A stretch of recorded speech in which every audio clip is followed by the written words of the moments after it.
All right, audio check, audio check. All right, audio check, audio check. Great. I'm going to give people just a minute or two to join here because I said I was going to get started around 1 p.m. Eastern time here, and I'm still a minute or two before that. And in that time, I'm going to go ahead and get together what my deck list is going to look like here and post it below. I think I'm going to be running this, and I'll start talking about it in just a second once I get the deck list posted below the stream here.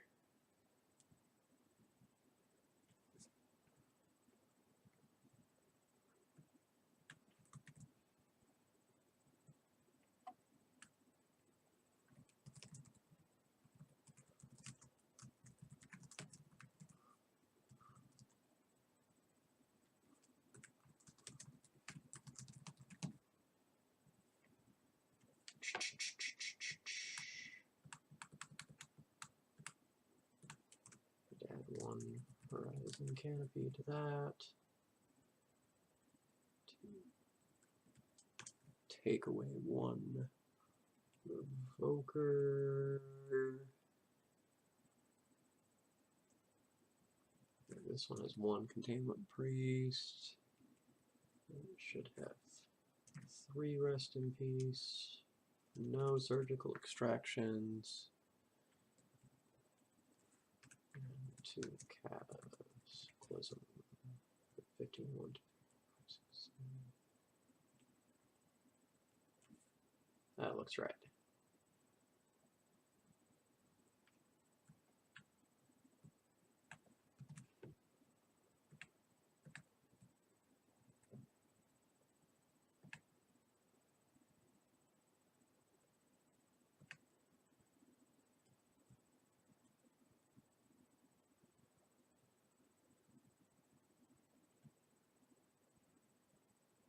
Yeah, I'm going to start talking about the deck list in just a second, but that is indeed correct.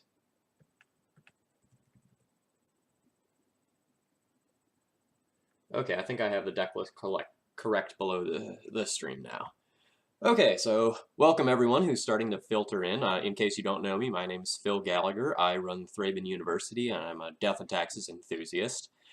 Today I'm going to run through a league with a mono-white taxes build that I've been kind of thinking about in my mind for a couple of days now, ever since I finished my red-white article. I still think Magus is really, really good, and that playing red is probably a very good idea, but I wanted to try out a couple of changes, just small tweaks to the mono-white deck to see how I like them. Let's start with the land base. If you look at this main deck, look at how heavy it is on 3-drops. There's so many 3-drops compared to other versions of this deck you could be running that have things like Sarah Avengers and extra Revokers or even Rest in Peace in the main to increase the number of 2-drops. So we're really heavy on the 3-drop slots. And if you look at the sideboard, I've pulled over all of the cards in the sideboard that have a converted mana cost of 3 or higher, and it's half of our sideboard. So I've had this inkling for a while that like the correct number of lands to play in D&T is 23 and a half. I see some people getting ambitious and going down to 22 and saying that it works out fine, but I think this deck needs more lands rather than less because you have so many mana sinks in the equipment and the Rishadan boards and like on the hands where you don't have Vial and you have like a bunch of Recruiters and Flicker Wisps in your hand. If you want to get the maximum value out of those things, you really need to like have enough mana to work with. And when you're using your ports and wastelands in order to go and deny your opponent mana, like those are mana sources you're taking from yourself as well. So I bumped up to a 24th land in this build. The 24th land that I'm trying out is a Horizon Canopy. I don't love this card. Frankly, I dislike it quite a bit. The life loss can be really relevant, but if I kind of want to play a half land and hedge against flooding a little bit, then Horizon Canopy fits the bill pretty well. I don't really know if it's better than another Plains just as a non-wastelandable source, but I'm going to try one out again and see what I like it. Everything in the 1 and 2-drop slot here is very, very stock. Sort of my signature of the mono-white build at the moment is a whopping 4 Mirran Crusaders in the main to get really, really aggressive with equipment. And one more note on the land slot, you'll see that I've split between plains and snow-covered plains in my land slot. Miracles is picking up quite a bit in popularity, and this is something that hedges against them casting Predict, targeting you, and naming plains. Because plains and snow-covered plains have different names. So rather than them having, 9 or 10 possible hits, you give them 5 possible hits instead. Which is a very minimal upside, but is the sort of thing that probably has very little downside in the grand scheme of things. The only downside is that if your opponent casts something that makes you reveal your hand, and then you show them a plains, and then the next turn you play a snow-covered plains instead, and you let them know that you still have a plains in hand. But those sort of scenarios are relatively rare. Looking at the sideboard from my previous version, I've decided to go up to the 3rd Rest in Peace. That card has overperformed very, very strongly for me in my testing with red-white. And I think it's at a very good spot in the metagame right now. Surgical Extraction is a fine card. Like, it's going to be much better against something fast and graveyard-based. Like, it's very, very good against a Dredge deck or a Reanimator deck. But against more of the fair decks in the format right now that are based around cards like Deathrite Shaman and Snapcaster Mage, your Rest in Peace is going to be much stronger. I am trying out Cataclysm over my Gideon ally of Zendikars. Cataclysm is a very different sort of card, even though they tend to come in the same matchups. Gideon tends to be a little better when your board states are even or you're slightly ahead, whereas Cataclysm tends to be better when you're behind and your opponent has like a whole bunch of lands and a couple of Planeswalkers. This digs you out of that situation where the Planeswalker might not. I'm trying a 2nd Prelate to try to increase my numbers against lands and Show and Tell. And then I'm going to try out an Elspeth Knight Errant. I don't particularly think this card is amazing, but there have been a lot of people sort of here and there on forums and Reddit trying the card out, saying that it's really, really good with Crusader, because like if you play turn 3 Crusader into turn 3 Elspeth Knight Errant, the Mirran Crusader all of a sudden turns into a 2-turn clock, because Elspeth's 2nd mode gives a creature +3/+3 and flying.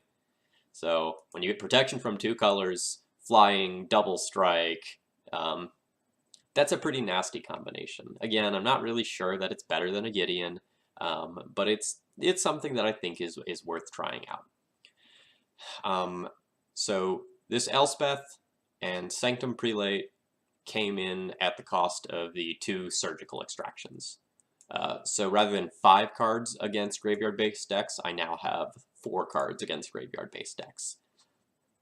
The Rest in Peace is going to be more powerful against the fair stuff, and my percentages against the the Reanimator decks was really, really good. I think it was like above 80% or something like that with the mono white version before. So I'm okay with sacrificing a couple of points there. You've been really loving Elspeth in the mirror too. Yeah, I believe it. Like, Gideon and Elspeth are both going to be pretty good there. Elspeth can help break the ground-based board stalls, which is pretty sweet. But in the situations where neither one of you has equipment, Gideon can be devastating. Like, if your opponent doesn't have a Caracas and you just get left like Gideon token, Gideon plus, and get in there, that Gideon represents 7 damage on its own. And that's a strength of Gideon over Elspeth, is on its own, assuming, nothing else relevant is on board, Gideon represents more immediate damage. Whereas Elspeth on its own creates a 1/1 token and then jumps it to swing in for 4. Whereas Gideon creates a 2/2 token and then can plus and can swing in for 5. So Gideon on its own is a faster clock. But there are some situations where you can't necessarily animate the Gideon because you're afraid of something like a Swords to Plowshares or a Caracas. So it just is a 2/2 token generating army, which is still just absolutely fine on its own. So I think this is going to be a pretty solid deck list. Moving up to sort of another big Haymaker card, will probably also improve the Miracles and Check Pile matchup a little bit more. Which is not something that I'd be upset about. My sample size was really small for Miracles last time around. Like, I only played 3 matches with the mono white deck over like 130 games or something like that. But it didn't feel great. So overall, this board is looking to be really consistent. We're playing large numbers of the cards that I think really matter, like Mirror Crusader and Rest in Peace right now. If my numbers go up against lands and miracles a little bit, and I don't get paired against Belcher as much, this deck is probably going to be very, very good. All right. If you all have any questions about this build or what I'm looking to do with it, feel free to let me know in the chat. Otherwise, I'm going to go ahead and just get started with a league. Hello, Phil. What about a needle in the board? Pithing Needle is an absolutely reasonable sideboard card, and I would not fault anyone at all for jamming one in here. The question I would ask them is, what deck do you want Pithing Needle for? And if you think about it, the utility of Pithing Needle has gone down a little bit since the Sensei's Divining Top ban. Like, it's still really good against lands. It stops a Jace for miracles. I don't know that I want to bring it in for a check pile matchup if it's just another thing that they can call against command away to unlock their planeswalkers eventually. It'd be great in the mirror. So like Pithing Needle's a fine card. I don't know that I want it against most of the top tier decks though. So I don't know that that's where I want to be, you know. With the way that I'm playing, I'm building my decks to beat the top tier decks and not drop a lot of percentage to other things. Whereas Pithing Needle tends to be a card that's really good against the random jank of the format, but not necessarily against the top tier right now. Like, if we look at the rest of sort of the sources decks to beat, we have things like Grixis Delver, alright, it's not coming in there. We have things like Eldrazi, okay, not good enough there, you know. Sure, it could shut off something, but if they're a Chalice deck and they leave the Chalices in, which I don't think they should do, but if they leave the Chalices in, then, like, it can be a dead card. Yeah, so that's kind of where I'm at there. Alright, so let's get to it. Playing the 24 land mono white build.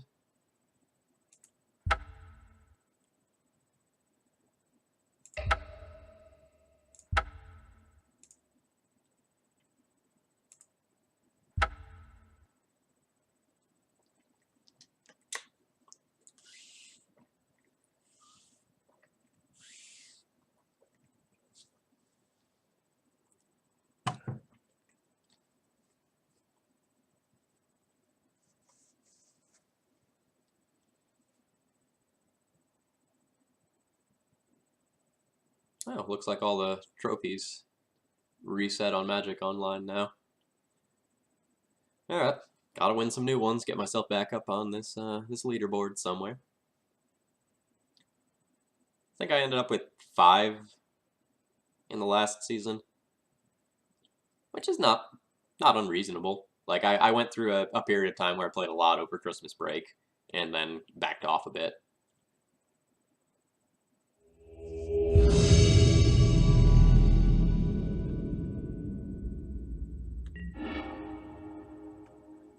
Alright, we won the die roll. We're playing against I Would Like to Respond, who has no data available, so we will keep what is a reasonable hand. My opponent wishes me good luck. So we run the play versus I Would Like to Respond.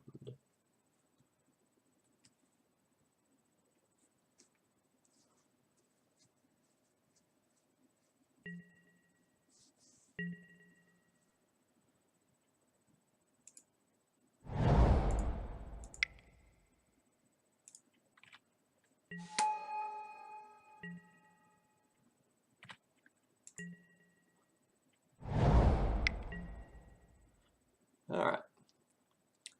Island Ponder can mean a lot of things. I'm gonna, I think, play as if my opponent is on Miracles for this this first turn here. I don't think I'm gonna have much choice in what I do. You know, based on my current hand, no matter what, I'm going to get Stoneforge. And since I have a backup Stoneforge, I will get Batterskull with my first Stoneforge. definitely hoping my opponent is doing something fair with this ponder rather than something unfair.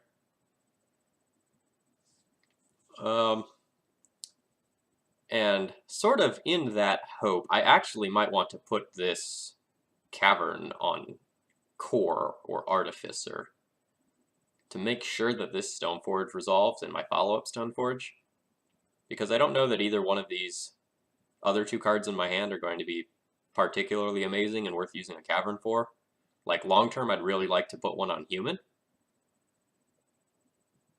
but playing to the short term here, putting it on artificer is fine.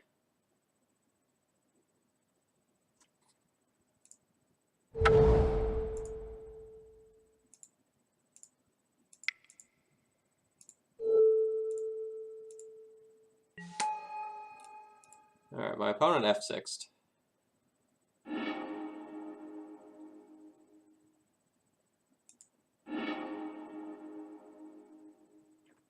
And I hope that just means that they didn't have a counterspell and not that they're like Ant.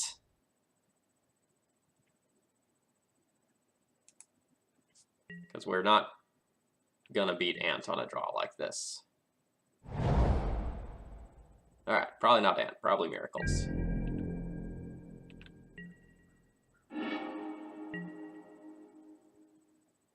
Which is great for us because we're presenting a lot of early pressure.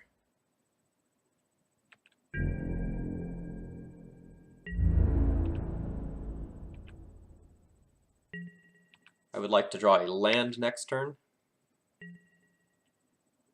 Predict targeting themselves.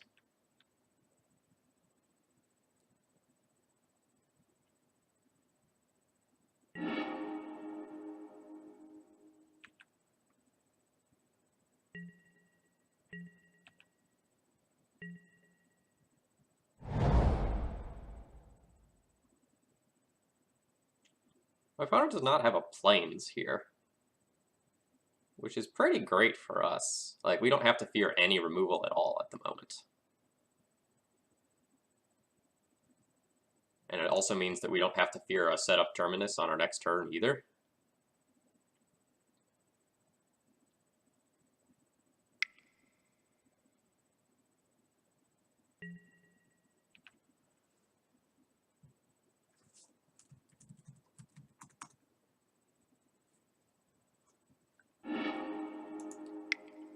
My opponent did not shuffle. Merchant Scroll? Oh.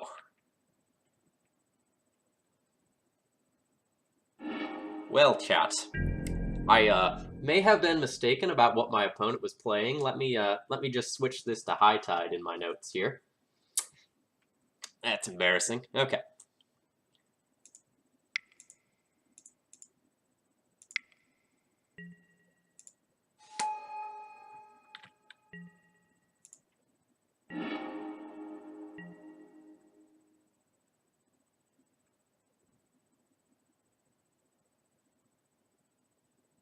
Nice Miracles deck. Yes, yes, yes. Very nice Miracles deck. Alright, so if I attack all out here, that's 6 damage, and I'm not going to have them dead next turn, unfortunately, if I do something like just produce 3 more damage in play. So, what I'm going to do is plan on denying them a mana with a double Flicker Wisp. So over the course of 2 turns, this turn I'll just Flicker Wisp my Stoneforge for some value, and then the following turn I'll Flicker Wisp my Flicker Wisp so that at my end step I can bounce out one of their lands. Alternatively, I can just Recruiter of the Guard and go get a Sanctum Prelate, which is probably just better, in all honesty. If I cut them off of 1, they're in bad shape.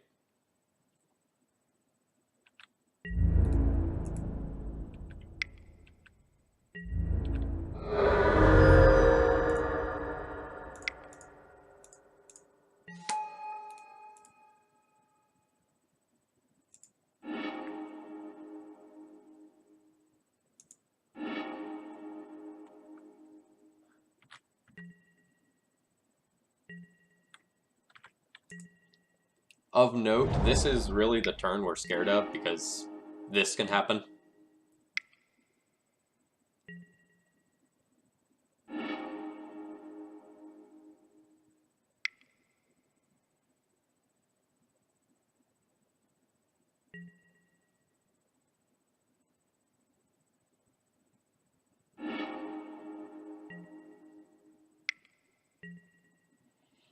Alright, so my opponent has 3 high tides going. We should be pretty dead very quickly here. Like, my opponent is already just approaching the amount of mana where they can just pretty easily kill me. Ah, good evening from Spain. Well, hello. Good afternoon from the United States. So at this point, basically, if my opponent goes and finds something like a Blue Sun Zenith, we are in danger of just straight dying to that. Each one of my opponent's lands currently taps for 4. They have infinite mana to go and dig for things that matter. I would say we're in like the 90+% range of being dead. But you don't concede to high tide because there's always this chance that you're just not dead. Even if we get another turn, since my opponent shuffled away our Sanctum Prelate, we're not even guaranteed to like do anything that matters. So like we have 4, 5, 6, we have 7 damage on board, and they'd still get another turn after that. Not great. So while my opponent tries to kill us, I'm just going to bring up the deck list here, because I think it's going to take him a while. We're trying out a mono-white taxes build today. Again, heavy on the Mirror Crusaders. I'm opting to go up to a 24th land. Since we're so heavy on cards that have a oh, wait, did I get priority? Oh, no. No. Okay, never mind. I was excited for a second there. It was flashing. Opponent's still doing their thing. I noticed I was so heavy on cards that are expensive in this deck that I really just wanted to have a huge amount. You're waiting for me to respond? Actually, though, no, you're not. I'm F6'd. You're not waiting for anything.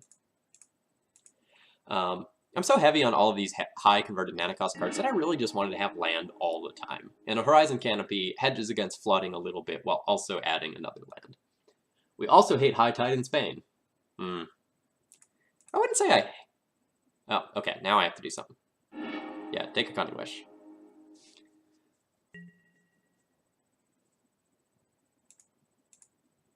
Yeah, we're trying out the mono-white build. I really like the red-white build. I think it's a lot of fun. Magicing people is great.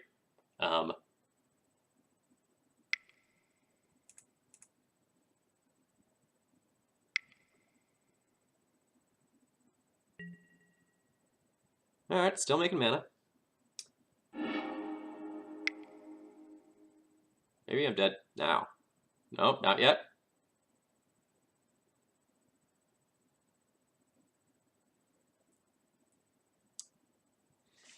Have you considered only 3 Crusaders for 1 big Thalia? That is Thalia Heretic Cathar.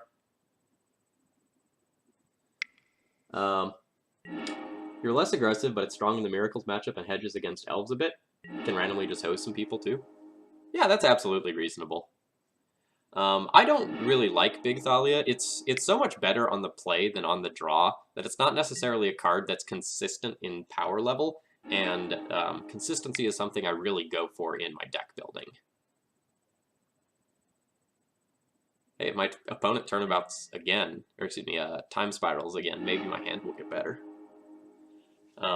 Thalia Heretic Cathar is, like, not great against the Miracles matchup. Like, you say it's good, but what you mean by that is that it's a creature that can be bounced by Caracas. But as far as actually disrupting them, it probably doesn't do so. Like, sure, you can make their fetch lands come into play taps, but Miracles doesn't necessarily use all of its mana every turn anyway. Alright, I'm going to go ahead and turn off auto yields here, because my opponent is manually ticking down all of their mana, and if they cast the lethal Blue Sun targeting me, I will just concede rather than draw out. Yeah, okay.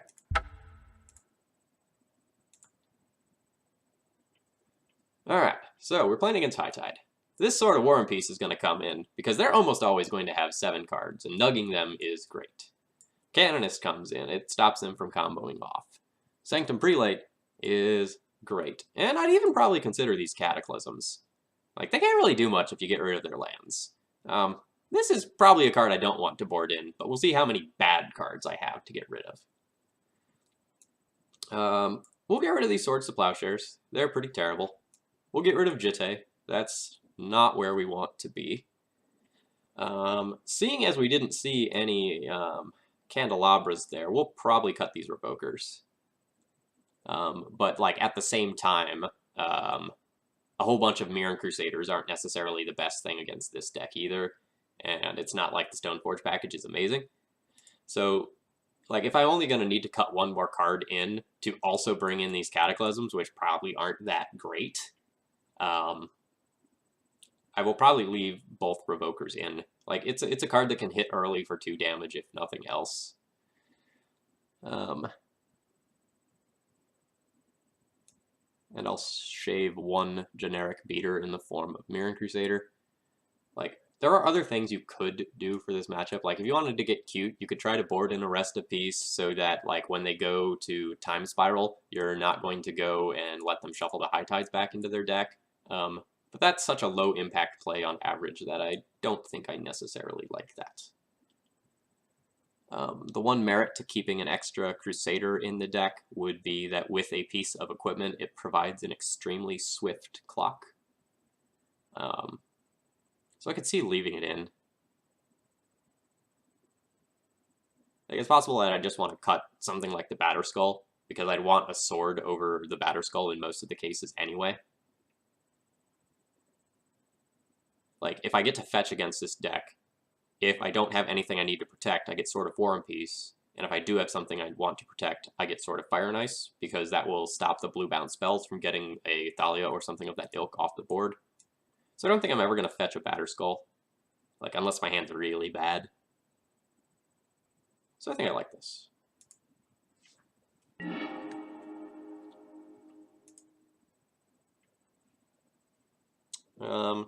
This hand doesn't have a Hate Bear, so I'm going to ship it.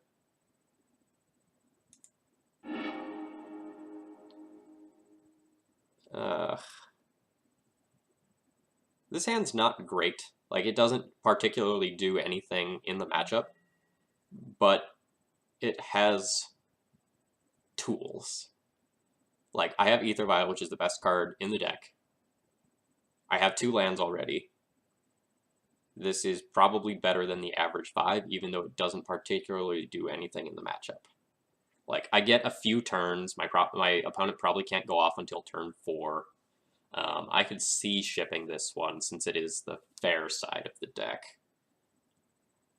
Not a great 6 here. I'm going to mull this one over for a second while I fill in my spreadsheet from the last round.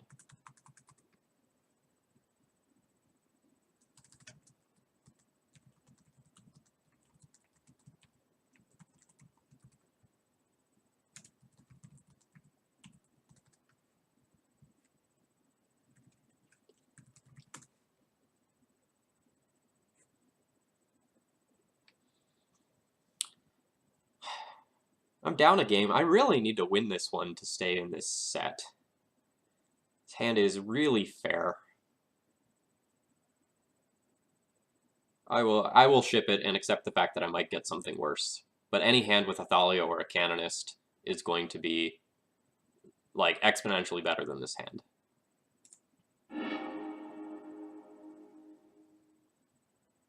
Ugh.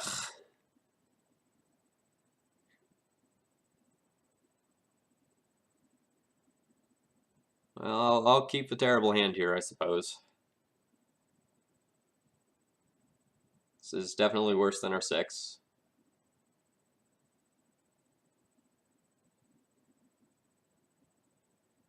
This probably isn't a hand that can realistically win, though.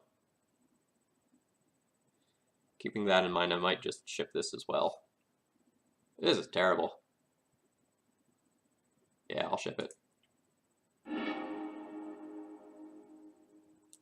Super punished.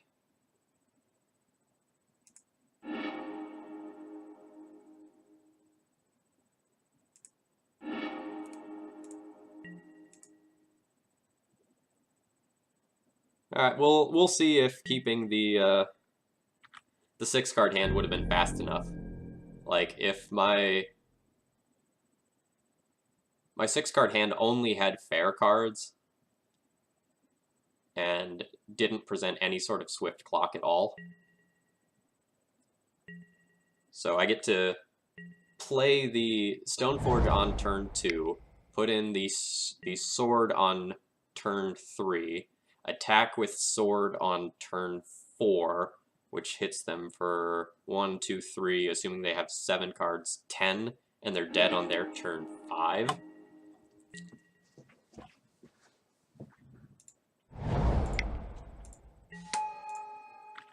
Like, that's not the worst, since it had an Ether Vial and a Flicker Wisp, but I don't really know that that's actually good enough at all. High Tide is a worse matchup than like a regular Storm deck by a pretty considerable margin.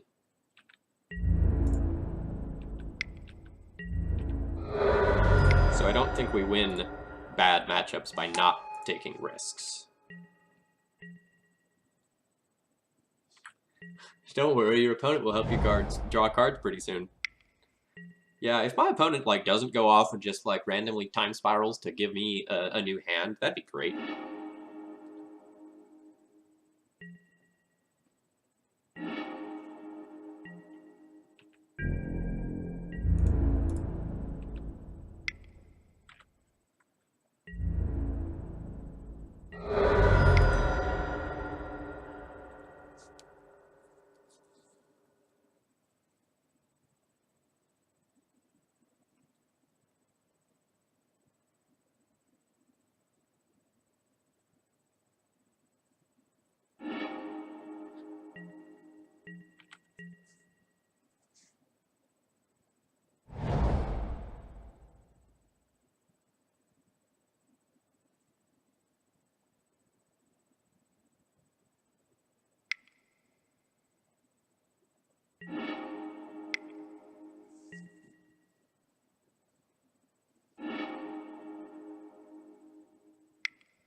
So if we had kept the fair hand on 6, my opponent would have gone off before I would have had the opportunity to connect with the Sword of War and Peace. So like mulliganing more aggressively was fine.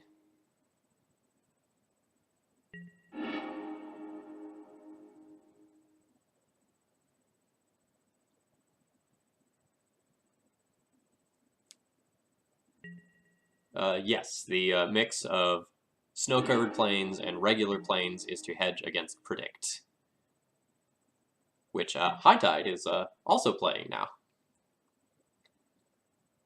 Not that they usually will randomly blind predict me, but, you know, it's something that can happen.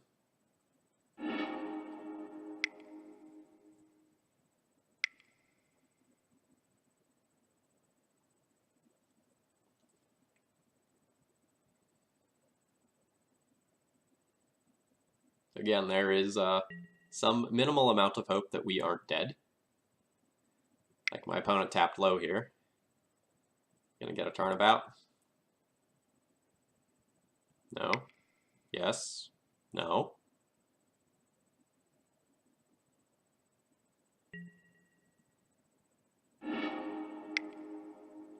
Yes.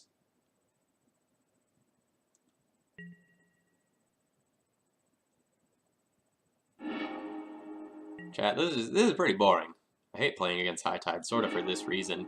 Like, you never know if you're actually dead or not. You're probably dead, but you can't concede because there is a decent amount of variance associated with going off with this build.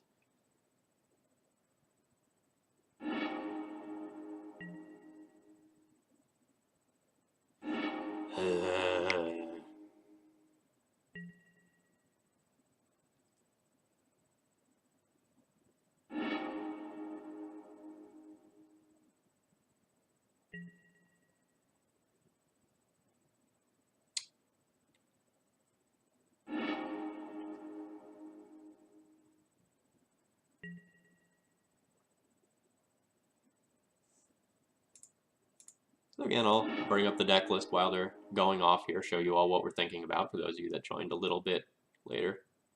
You're waiting for me to respond. That's a ponder. No, you're not.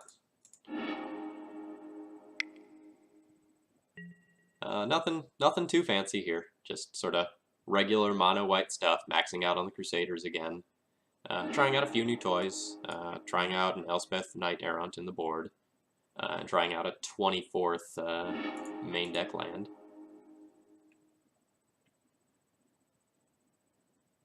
Alright, my opponent has cast another High Tide.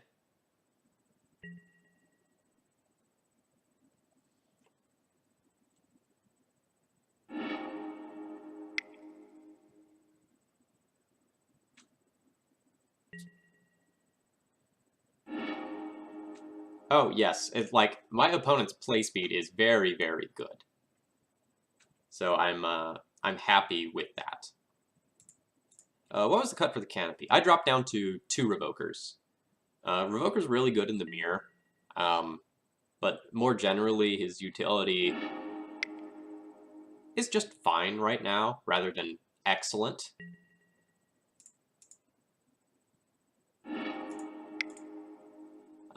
Like, I'm very happy with it in the mirror, but against, like, Miracles and Check Pile, he's not usually sticking around to, like, actually shut off those Planeswalkers. So while we were waiting, I missed your last stream, so how did your event go over the weekend? I went to Ichiban Con, which is an anime.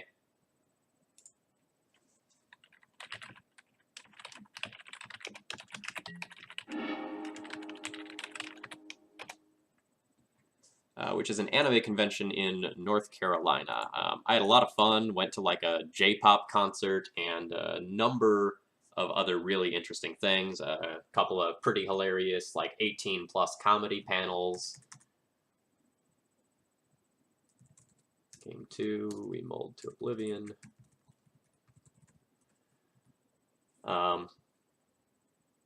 Did some cosplaying. Took a bunch of pictures of people who are way better at other things, at cosplaying than I am, and put more work into their costumes. I had a blast. Is the Elspeth better than a Gideon? Probably not, but I want to try it. I was very unimpressed with Elspeth the other times that I cast it. Like, 2 or 3 years ago when I was trying it out then. But if I'm on a 4 Crusader build, then jumping Crusader with Elspeth's Plus makes it effectively swing in for 10 and turns Crusader into a 2-turn clock, and that's not to be underestimated.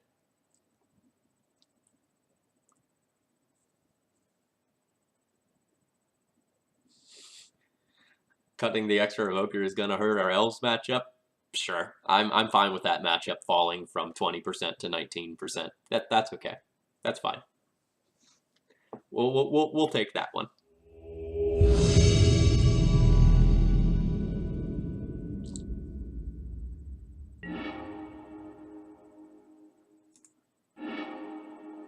Alright, we are playing against Blinkmoth Nexus.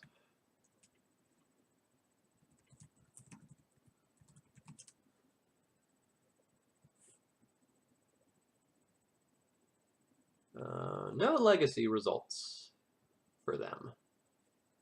So we will keep what is a reasonable hand against a fair deck. We are a little action light.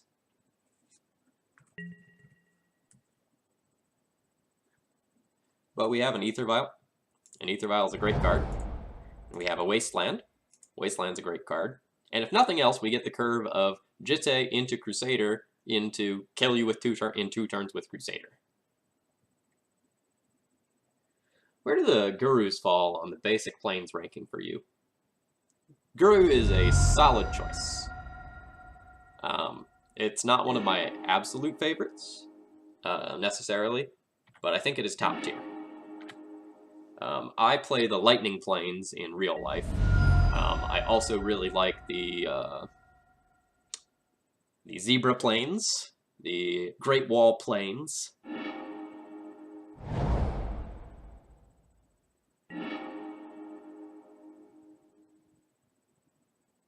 Alright, so my opponent is probably on some sort of Delver deck. They're playing Wasteland out here in order to avoid getting Wastelanded themselves, since they saw that I have a Wasteland. And now I have the question of, do I want to play this Mom first, or do I just want to jam the Jitte? And to play around Daze, we will play the Mom first. This also may force our opponent to go and use their turn to get rid of the Mom, rather than doing something like, oh, geez. Wow, Force Pitch Daze. You got it, boss.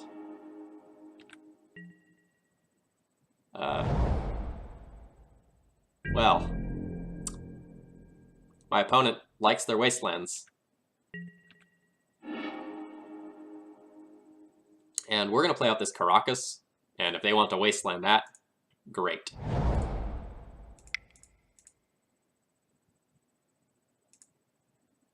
If they actually play a colored source, I will probably snap Wasteland it.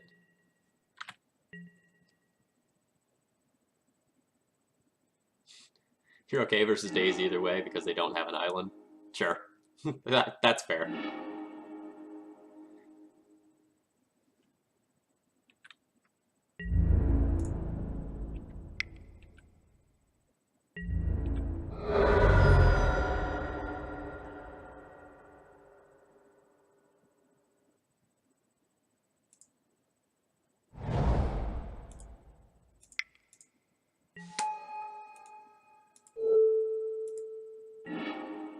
So this makes it so that we can't actually cast the Jitte that's in our hand, but our opponent can probably do nothing. All right, my opponent is playing Mono Wastelands.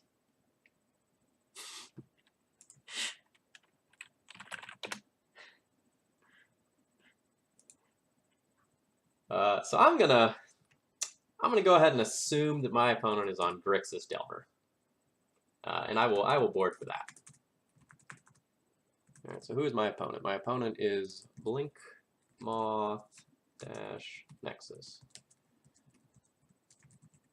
I won that with Waste and Thalia, really, but really because our opponent only had Wastelands. And we had 2 Plains, and Basic Plains is a good Magic card. Alright, so we're playing against Grixis Delver. We will board in these Path to Exiles. We'll probably board in 2 Rest in Peace rather than 3, and we'll board in the Council's Judgments. We'll board out our Revokers. Like, they can name Deathrite Shaman, but they don't particularly do a ton in this matchup. I don't like Recruiter of the Guard against Delver decks. It's sort of slow. I don't like Sanctum Prelate against Delver. I understand that it's a card that can lock them out, but like with Delver, you're more worried about them getting underneath you. That is, they stick a threat and then you don't answer it and you die. So, like, if you name Sanctum Prelate on 1, you shut off your Swords to Plowshares and Path to Exiles as outs to whatever is their board. And if you're looking to stabilize, it's not great. And now I need to cut 1 more random card. Usually I cut the 3rd Revoker here, but I don't have a 3rd Revoker today. I have a 24th land, so I can either cut the 24th land or shave 1 random creature. Like, having lots of lands is fine against Delver.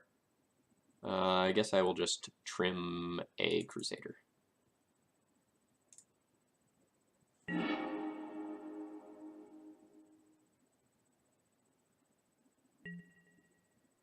This hand's great. It has all the tools I want in this matchup. Literally all of them. Is Flagstones worth playing when you have Cataclysm? Sure.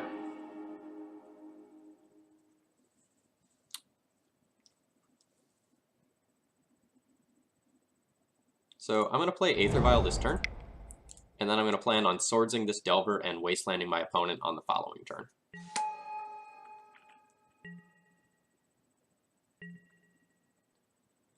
I considered Flagstones for this deck. I really respect having a large number of basic planes when I am going and playing a mono-white version, though. Like, I can't overstate how good just regular basic planes is. You know, absolutely no ability for that to go wrong. Alright, our opponent Cabal therapies us.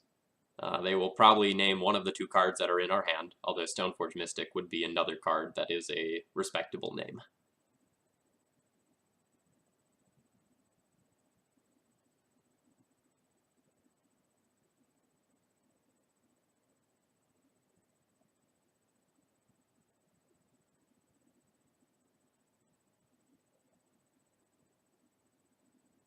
So, like, just to continue the Flagstones discussion a bit more.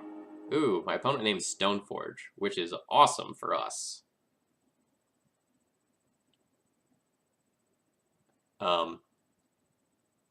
Cataclysm doesn't come in a ton of matchups. Like, it's things like Miracles, Check Pile, Big Eldrazi, Nick Fit. So, if you're playing those cards, you're playing for, like, having both one of those lands in play when you Cataclysm.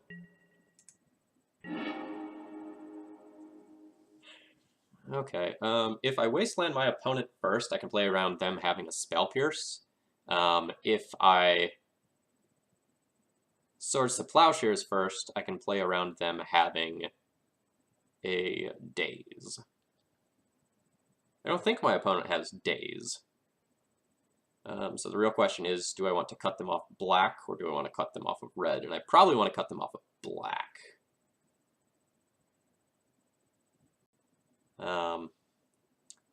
So I want to think about now whether or not I want to get rid of this now or on their turn.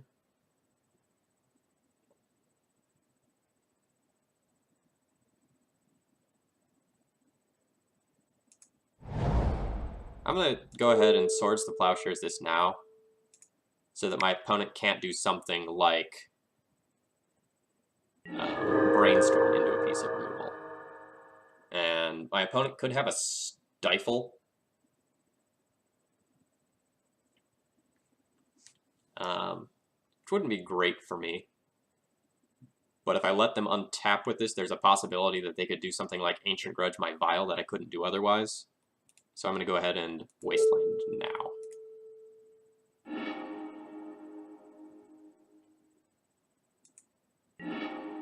Great, it worked out.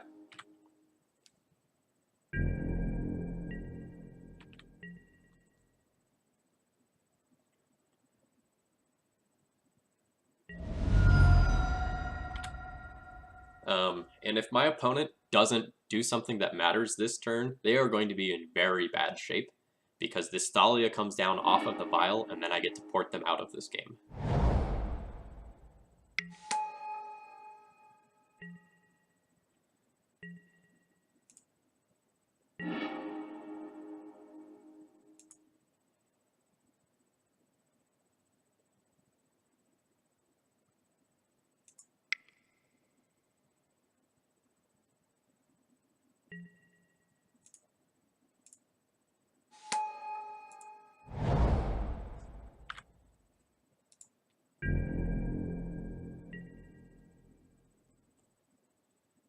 I'm going to let this Delver trigger resolve before I port them.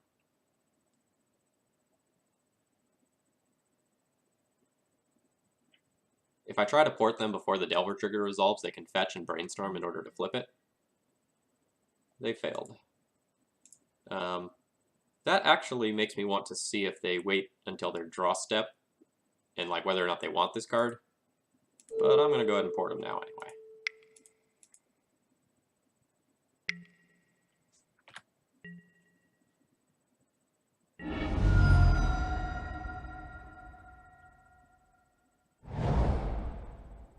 Deathray Shaman's kind of annoying here. Yep.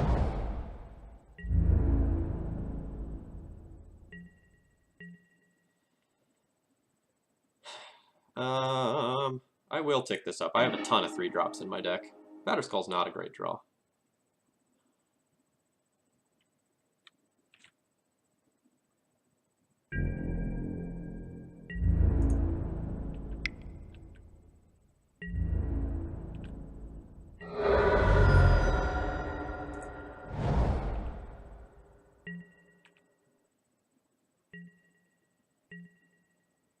Again, we'll let the Delver flip or not flip before I make any decisions here. And I'm going to keep them off of casting a Young Pyromancer.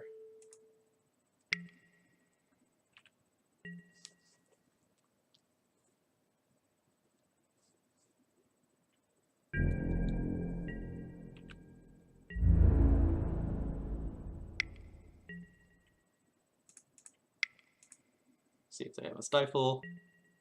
No Stifle.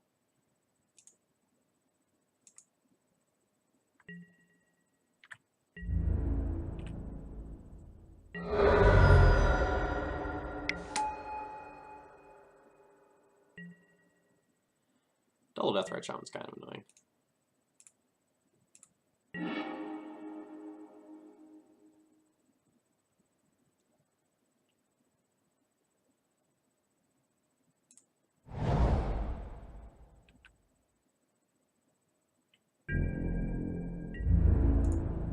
So we're going to do what looks like offer my opponent a trade, 1 Deathrite Shaman for a Thalia. They're not having any of it.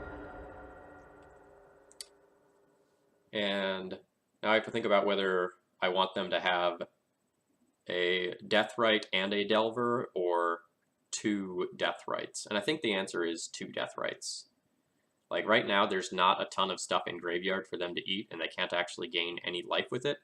And since I have this Batterskull in hand, that will probably get there eventually. So we will take the Delver off the table. This does mean that I might get held back by some Deathrite Shamans in the short term, but I have 4 Crusaders in my deck.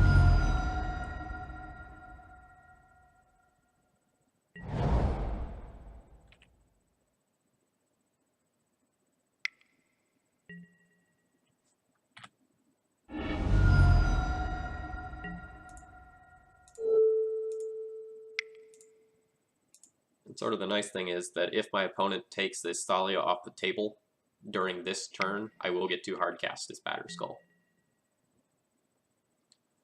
Whether or not I hardcast the Batterskull into a Daze is another question.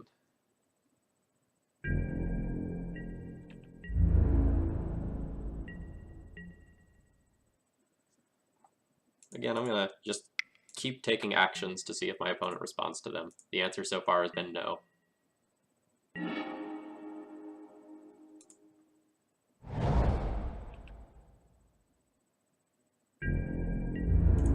Again, we'll attack in, and if my opponent blocks, we'll get him with Swords to Plowshares.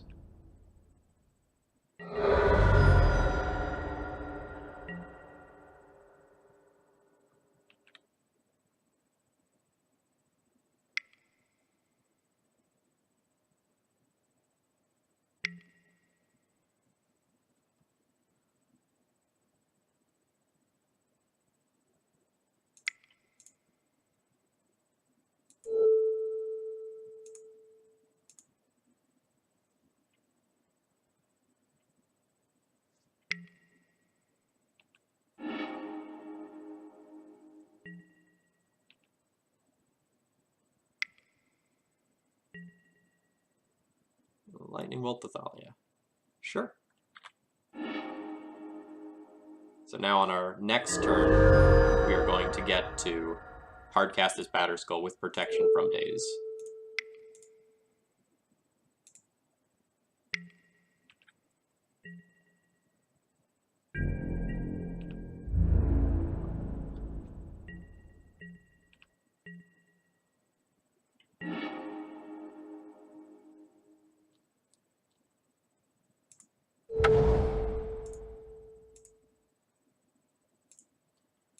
I think it's very likely that my opponent is going to have a Force of Will for this. Like, they're not doing much of anything right now. But if they don't, great for me.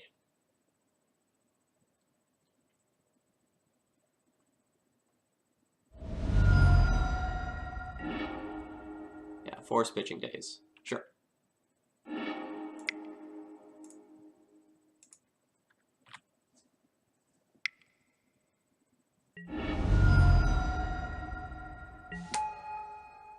I have so many live draws in my deck. It's a little worrisome that my opponent now has the opportunity to stick something like a Young Pyromancer or a True Name Nemesis that otherwise might have been stranded in their hand. But like a removal spell for this Deathrite is great. A Rest in Peace is fine. A Crusader is pretty insane.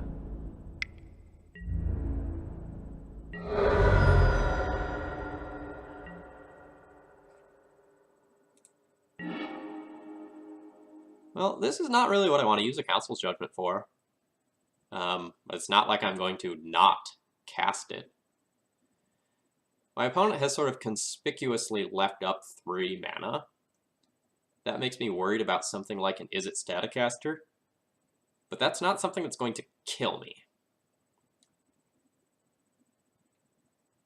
It's sort of weird that my opponent didn't leave this up to drain, so like they have something they want to do with 3 mana, but that might be something as simple as like Ancient Grudge, flashback Ancient Grudge, and get rid of both of these vials. So when you're behind on board, you don't exactly not play your spells. And I don't think it's going to be something like a Vendilion click, because my opponent would have just clicked me in my draw step.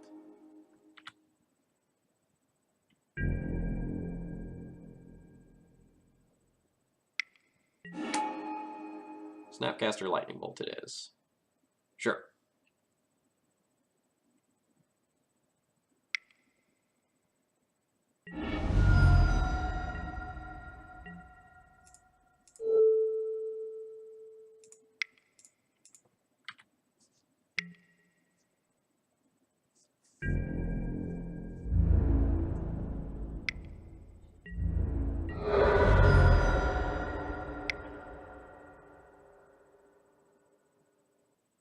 We're gonna get like a Gurmag Angler here to be super annoying. Yes, we are.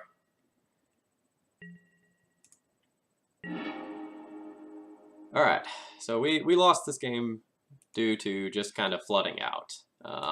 Over the course of the game, Thalia was our only creature. That happens.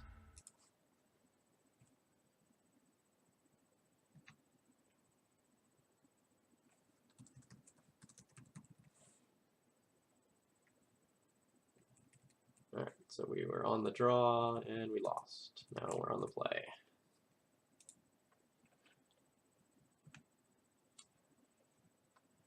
He probably would have main phased Grudged if he had it. Yeah, I probably agree with that. Now that I'm on the play, I can consider boarding in the 3rd Rest in Peace.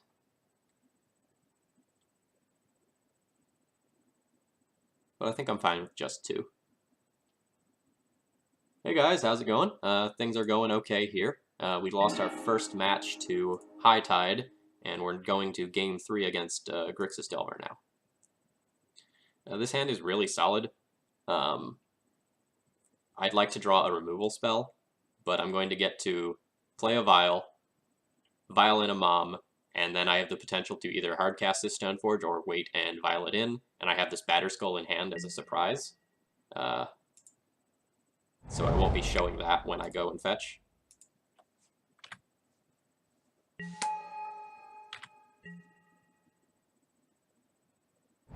Beard is slowly returning. It'll probably just about grow back by the time I have my next anime convention. I'll be going to Star City Anime first weekend in February.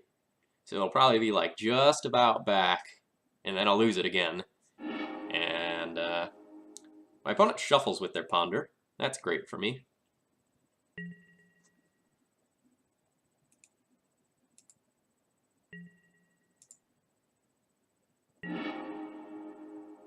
Well, this answers the question of what I'm going to do with my turn 2. My opponent shuffled with Ponder. They might be Landlight. We're just going to waste them.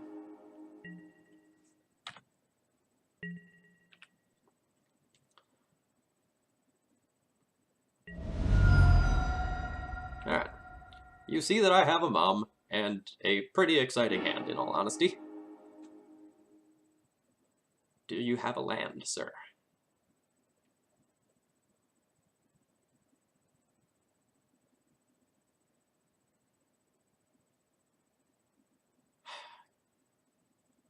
So what I draw there really shapes how quickly I play this game. So it's 100% contextual based on what I draw there.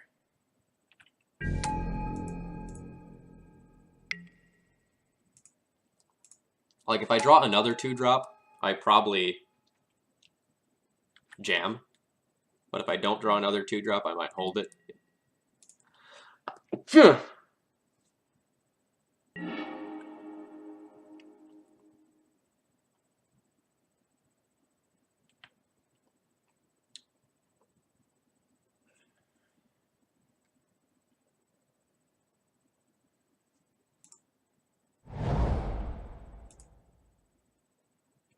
So I'm going to play into a daze here.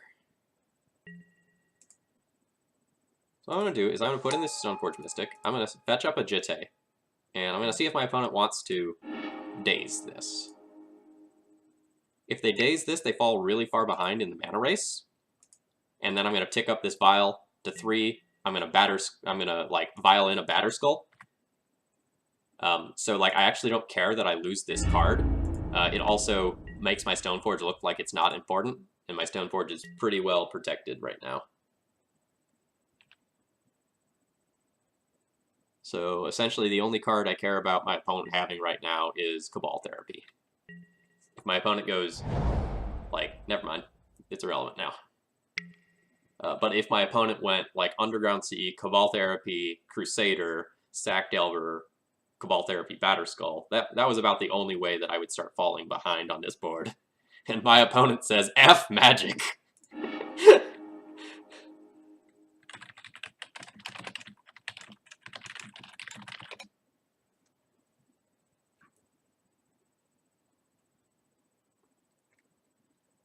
So what I mean by Stoneforge is not necessarily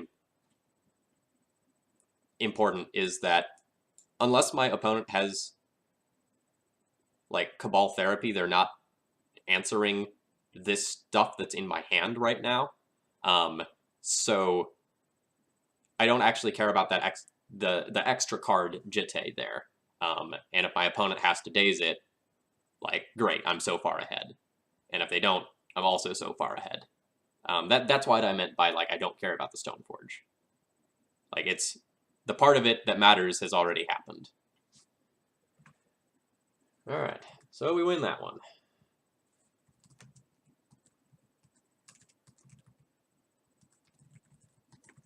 And sort of that game, our opponent just fell behind in the Mana War and lost.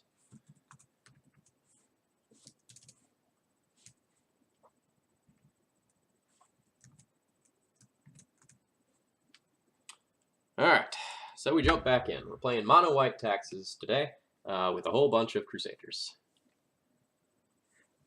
It's kind of my usual MO when I play Mono White. So for those of you who have turned in recently, we're trying a 24th land. I'm trying out a Horizon Canopy over a Revoker in the main deck.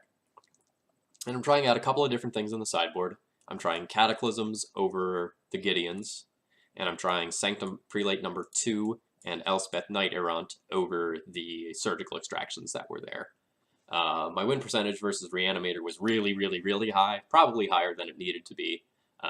So I'm kind of giving me another body that would be good in, like, the Miracles and Check Pile matchup, while adding the Prelate that would be good against lands and Sneak and Show that I was having trouble with. We are currently 1-1 with this build, with a loss to High Tide and a win against Grixis Delver. Neither game was particularly interesting, or I should say neither match there. Like, the High Tide player just kind of got us. We mulliganed and didn't really get rewarded in Game 2, and in Game 1 we kept a fair hand, which wasn't fast enough. And against Grixis Delver, we essentially won games 1 and 3 there to my opponent's bad mana.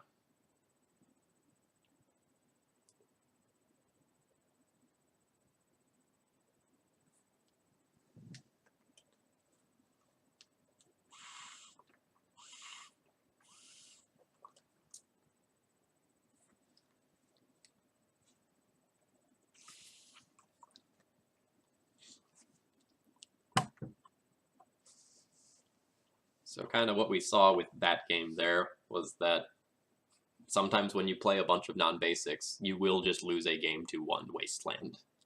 Like when I wastelanded my opponent's initial volcanic island there, they stumbled and did not come back from that. My Ether Bile put me really far ahead, even though it only like put in 2 guys. All right, I would like to play first. I think my opponent plays Sneak and Show. JPA 93. Yeah, my opponent is on like all Sneak and Show all the time. So this is a great hand. We will get to make our Thalias and our Stoneforges uncounterable. And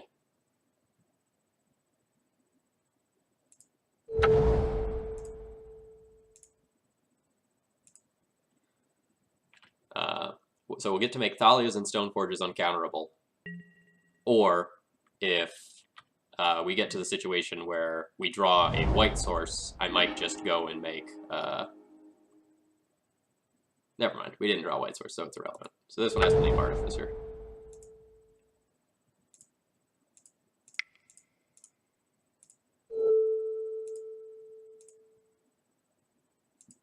Revoker goes on Sneak Attack or Grizzlebrand. Naming Petal is a little ambitious, even for me.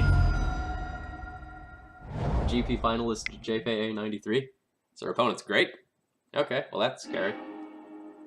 Don't like playing against opponents who are good in bad matchups. It's like playing against Julian on Elves or Brian Cook on Tests. Doesn't feel good.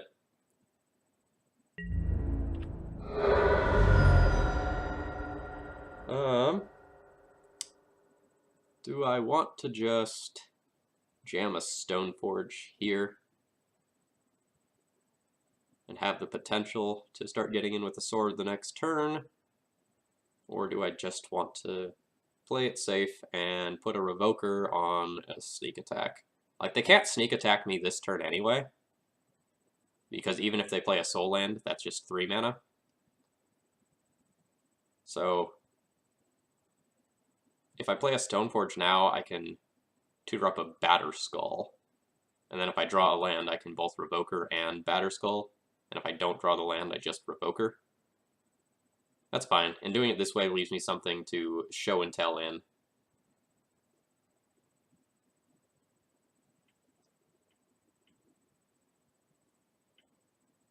Oh. Okay, yeah, I recognize that name.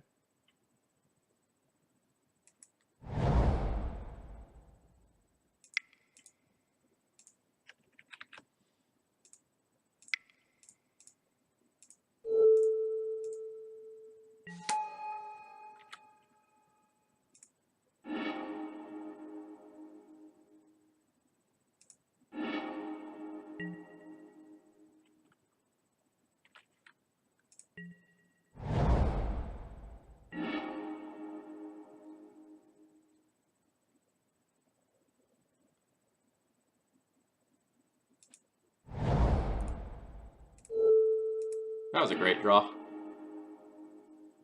He has the most legacy matches on Moto? Sweet.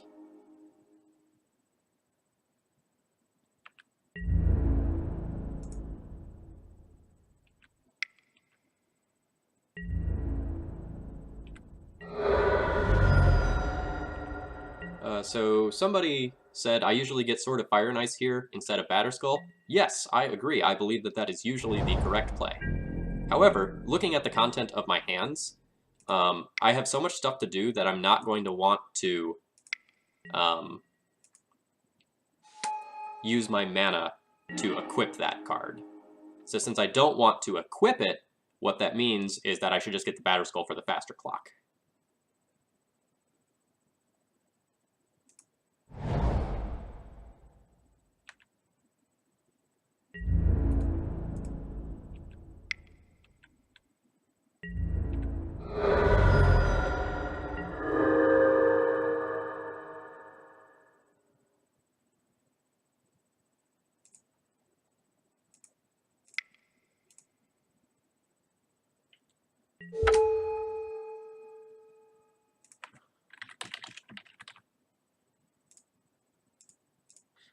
see, so I'm presenting 4, 5, 6, 7, 8, 9 damage in. There is probably no need to play this Stoneforge. I will play it anyway. Like, it still gets to fetch me another card up.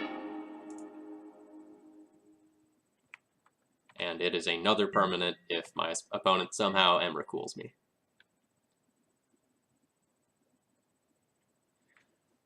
Alright. So, we were on the play there, I believe. Yes. So we were facing Sneak and Show. We were on the play. We win against JPA 93. And really, our opponent stumbled there.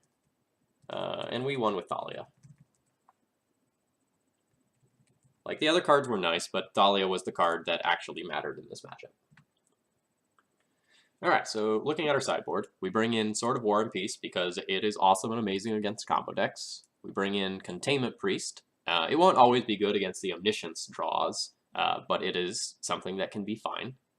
We'll bring in Canonist. It prevents multiple cantrips. We bring in Prelate because it is amazing on 3. And we bring in Council's Judgment for those weird opportunities where my opponent just goes and show and tells in a creature, or like show and tells in an Omniscience and has to pass. Like, Council's Judgment isn't usually good, but it's better than some of our main deck cards. So, we're going to go ahead and board out our Swords to Plowshares. They do basically nothing. Jite's pretty terrible. We can trim a land pretty easily here. And then one random creature needs to go, or one piece of equipment. So while I tutored up Batterskull this game, Batterskull is something that you usually don't want to get. So I can see cutting Batterskull and then one land. I think I like this. So as far as what my opponent can bring in, I'm expecting some number of the following cards. I'm expecting some number of Pyroclasm, Sulfur Elemental, and Sulfur Elemental. So Sulfur Elemental, Pyroclasm, Kozilek's Return. Those are the cards that I am sort of afraid of my opponent bringing in.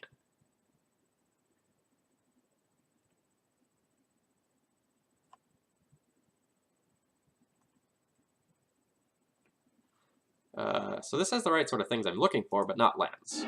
So we mulligan. And this one also doesn't have lands, so we mulligan. And this one doesn't have lands, but with one white source, this hand is insane. So we keep this one. Hey, there's a white source.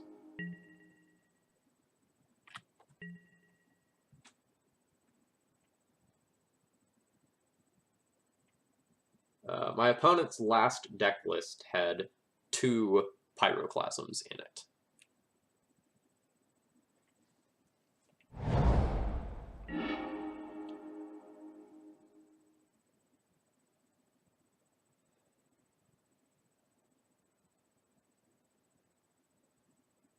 So I'm actually going to lead on the Wasteland instead of the Caracas, on the off chance that my opponent just decides to jam a Show and Tell for a creature.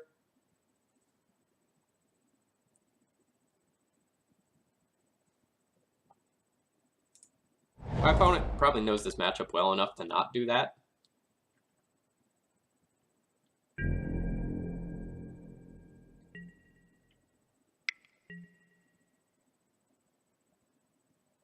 But sometimes people get desperate, or like my opponent could go for it. No.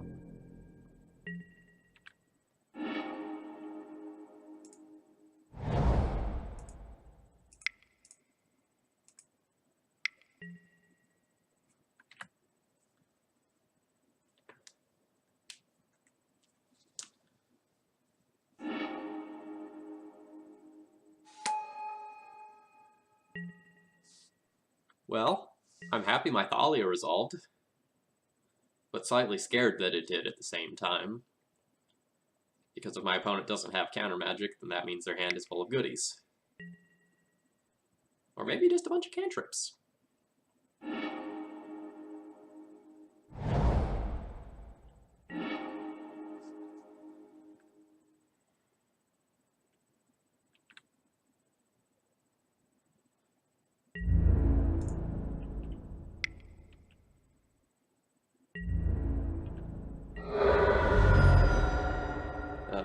Lots of lines available this turn. I'm just going to hold up Containment Priest and flash it in if my opponent casts a Show and Tell.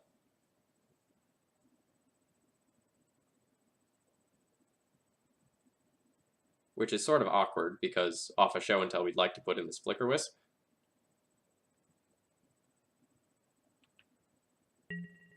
But it's what I'm doing.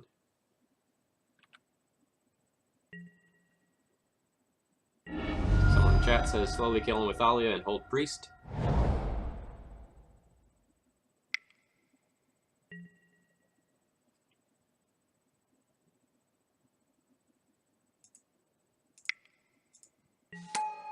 Oh hey, Priest resolved, and my opponent has a sneak attack.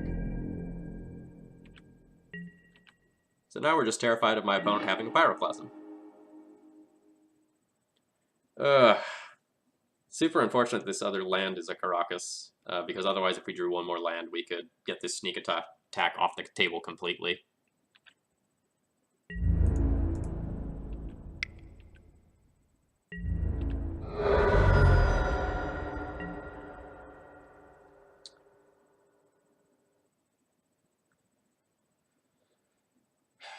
Alright. I can Wasteland my opponent, taking them down to 4 mana, or 3 mana if I waste the city. If I waste this Volcanic Island, then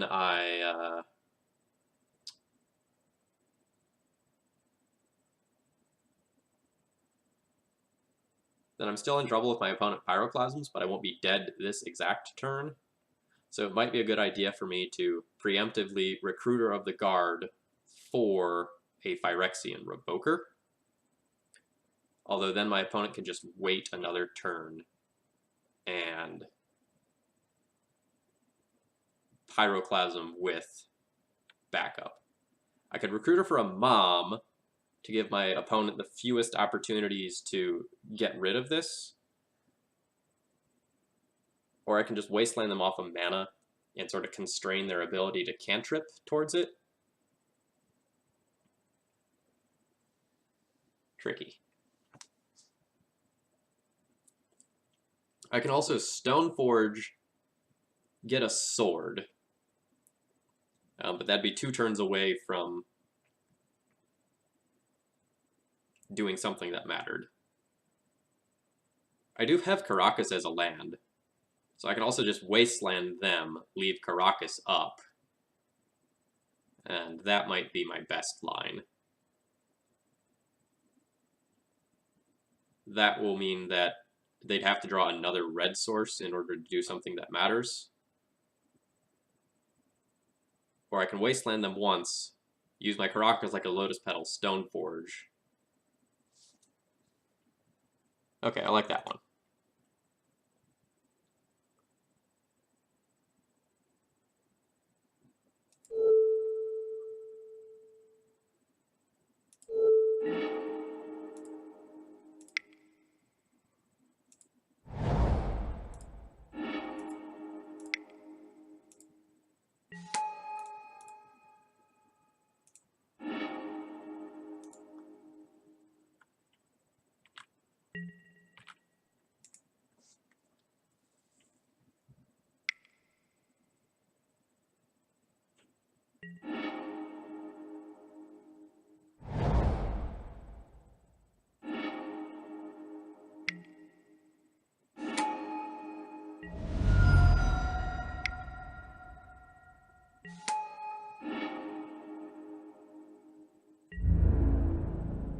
Alright, that's fair.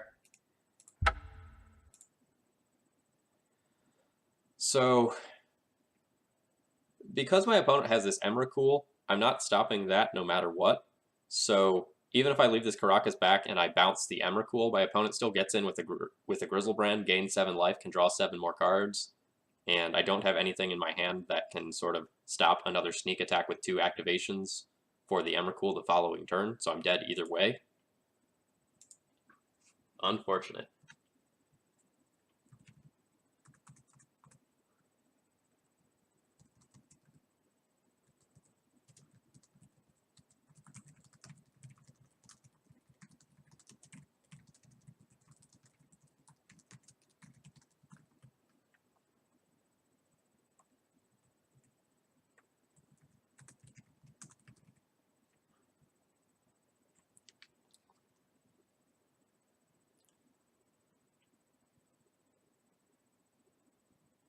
Yep, so I like everything we've got going on here. We'll submit the same thing. We'll be on the play. We'll try not to mulligan to 5, but we're not going to start out that way. This hand is fine.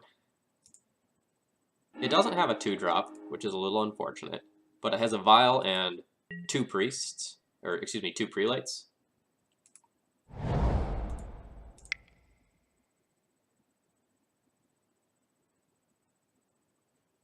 Two power 86, that is beyond greedy. Like, if my opponent just does something like plays another red land, I'm super dead. So I am not going to do that.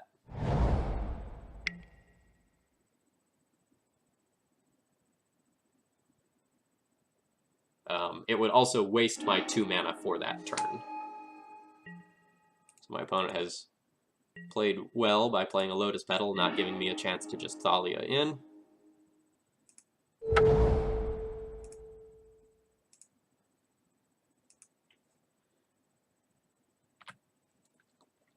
So I would really, really, really like my opponent to not go off this turn, and I would really, really, really like to draw a land on my turn.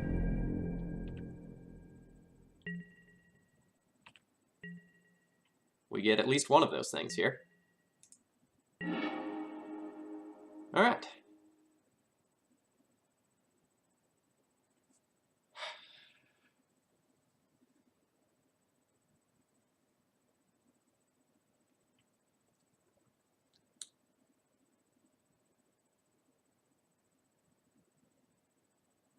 I can wasteland my opponent here. And wasting them off that Ancient Tomb is probably pretty great. My opponent is missing something, but they could do something like Intuition end of turn for the piece that they're missing and then go off on their turn. So I really just want to get this first prelate in play and then follow it up with a second prelate, and that should be pretty devastating.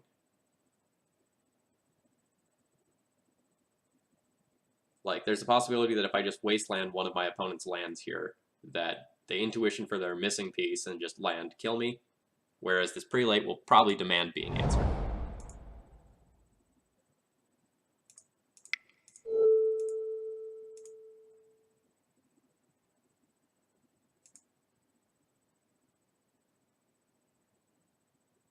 No, I think if they had a sneak attack, they would just have jammed the sneak attack and gotten that on board. I think they're on show and tell missing a show and tell target.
I'm probably naming 2 with this follow-up Sanctum Prelate.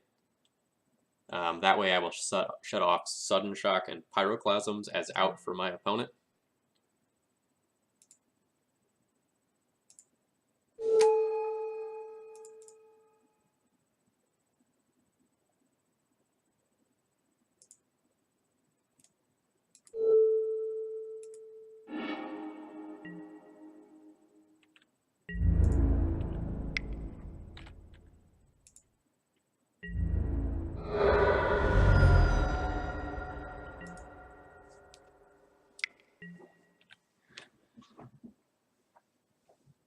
Like, I could have just named 1 with this second prelate to shut off cantrips, but my opponent already seems to be in a spot where cantrips aren't necessarily great.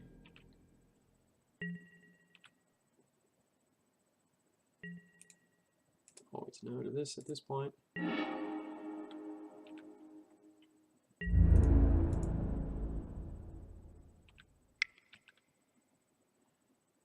Now we're just kind of having a field day over here. Let's see, my opponent has 1, 2, 3, 4, 5 mana showing.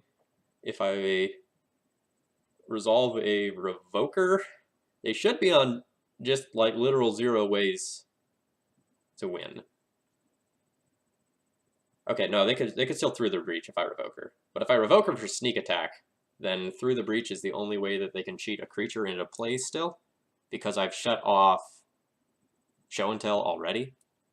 Or I could just get a Thalia here as well.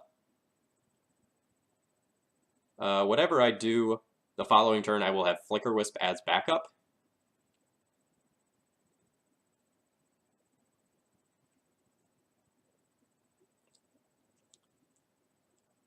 Just playing a Thalia is pretty nasty as well.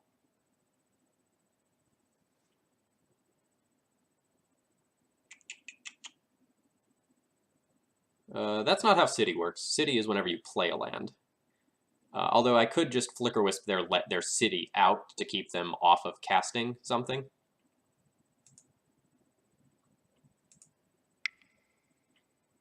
I think I'm just going to Recruiter.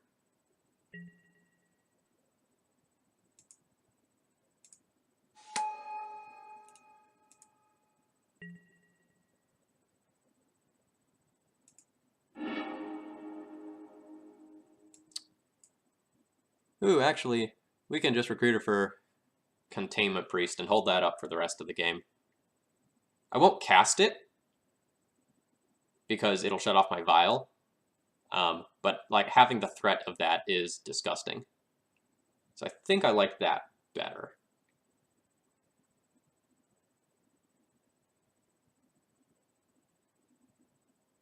So my opponent's currently on a 3-turn clock.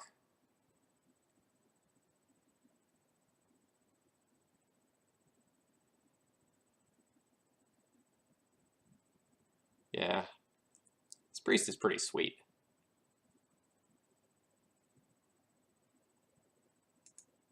We'll hold up the threat of this.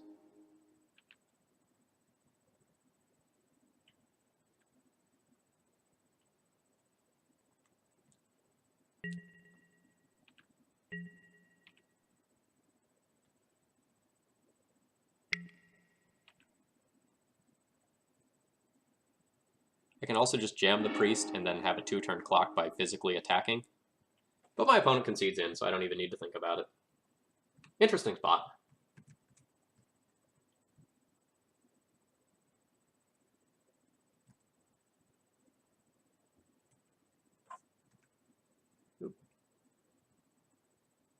Alright, so game 3 we won with double prelate.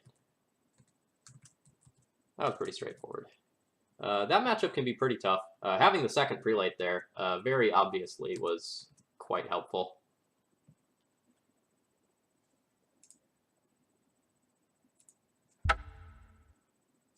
Opponent is on somehow hardcast Omniscience. I've played a decent amount of Sneak and Show, and sometimes weird things happen. Like, I've hardcast Grizzlebrand before. Like, it's the sort of thing that is theoretically possible. Like, it requires all 4 of your Lotus Petals, but, like, it's a thing you can do. I have never hard cast an Omniscience, but I suppose it's something you can do. Oh yeah, so let me pull up the text of Containment Priest here. So it's, if a non-token creature would enter the battlefield and it wasn't cast, exile it instead. So we can't Aether Vial our stuff in, but we can still cast our stuff.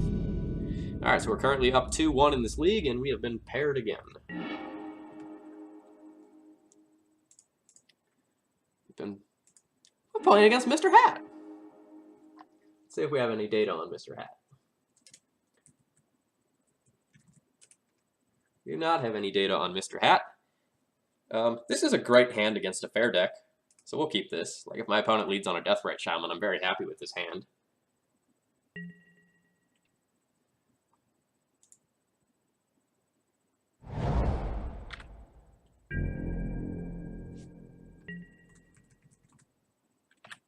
So we're on the play versus Mr. Hat.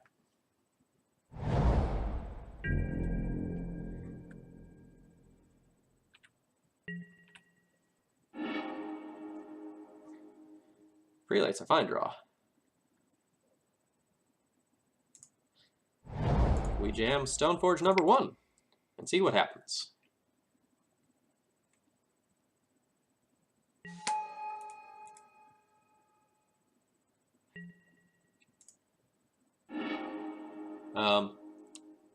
I like Sword of Fire and Ice if my opponent is on Miracles, but, you know, Flooded Strand doesn't necessarily mean anything. So since I've got this second Stoneforge, I'm going to go ahead and get Batterskull with the first one.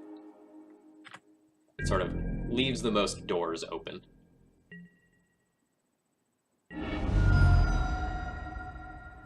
So I'm curious with that previous game, what's the punishes if we would have played out the Priest? Ooh, so my opponent might be on some sort of Delver deck instead. So we put our opponent on a 2-turn clock instead if we do that. Oh man. This Prelate is gonna be sweet.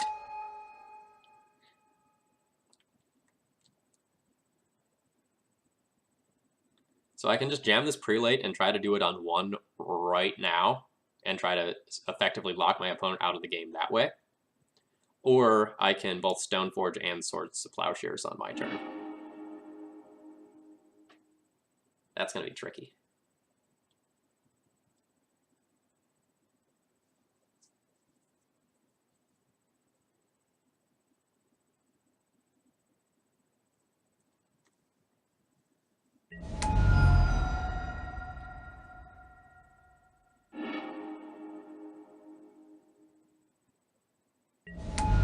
Oh geez, look at him go.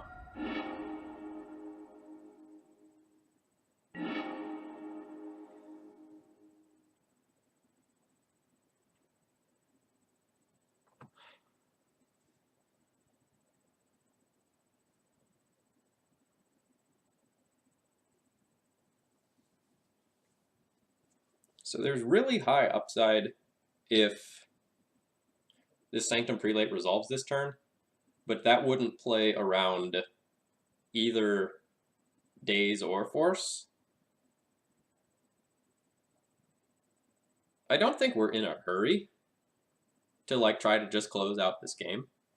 I think we can just play it safe and Swords the Young Pyromancer first, follow up with the Stoneforge. Like, our opponent will waste, set us back 1 mana. We're still at 3. We give our opponent a chance to fire off counterspells this turn, and then we can try to lock him out with a Prelate again next turn.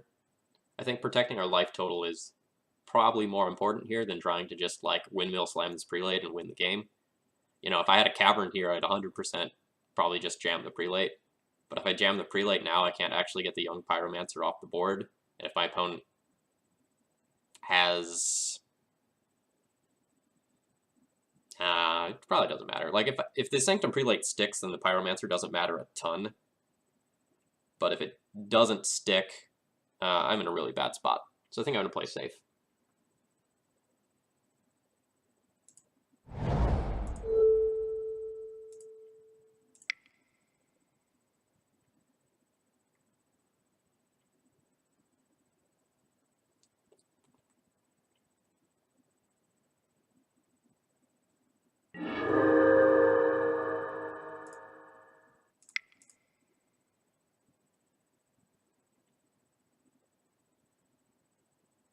And if my opponent has a daze, they actually might not be able to daze this out of fear of the Sanctum Prelate the following turn, so that's something to think about as well.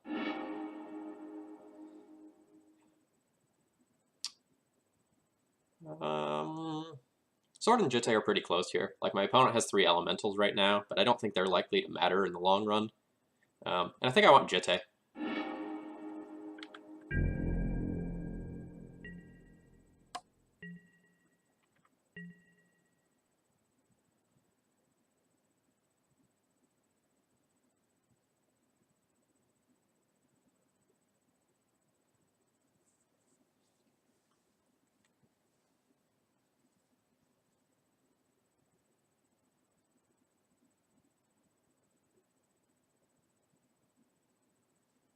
So for anyone who was wondering last time I played against Grixis Delver, like, why I board out the Prelates, it's sort of this situation right here, where in the early game you have to stabilize the board before you can play the Prelate, and in the early game you have things like Stoneforge Mystic, which might just take over the game. Like, if my opponent doesn't remove the Stoneforge from play, I put a Batterskull in, and this game is probably over. And if my opponent, like, answers this Stoneforge, then I play the Prelate, but they would do something like, you know, Bolt or Fatal Push Stoneforge, followed by Wasteland me, and the Prelate is still vulnerable to a Daze or a Force. So,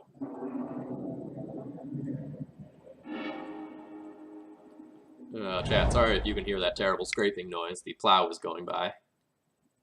Alright, there's a Lightning Bolt on the Stoneforge. Some elementals come in. I'll go to 17, and my opponent should Wasteland me. They did.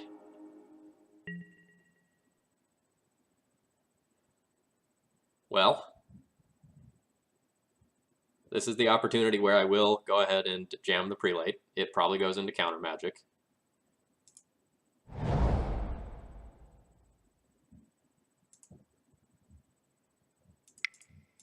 And for the record, I now think my opponent is on blue-red Delver rather than Grixis Delver.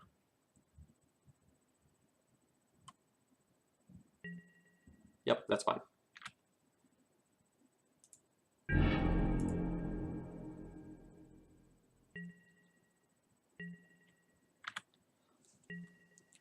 So we're not in that bad a shape, but I would like to draw lands. That is what I actively want. This Flicker Wisp is going to get to kill 1 token, which is great. But we might fall under a lot of pressure if my opponent has another follow-up creature. Oop, nope, Grixis Delver.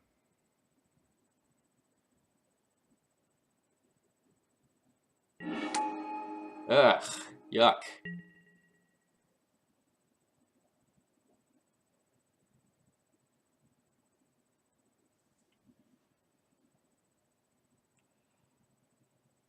So I can Flicker Wisp a token here, take 7, try to Jitte equip, or I can Recruiter of the Guard for a Crusader and chump block the Angler, and then use the Crusader as a chump block for the Angler for the rest of the game.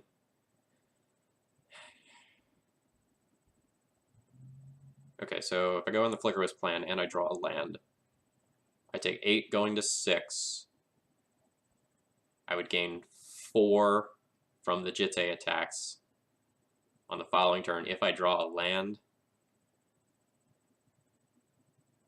Not in great shape. I probably need to Recruiter for Crusader to stop that Angler from mattering. It's unfortunate, that's really not what I want to be doing. But if I get the Crusader on and I draw a land within the next couple of turns, then this Jitte takes over the game, so that's fine.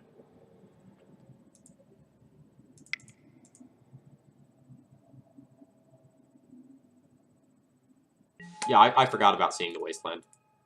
It was Grixis Delver.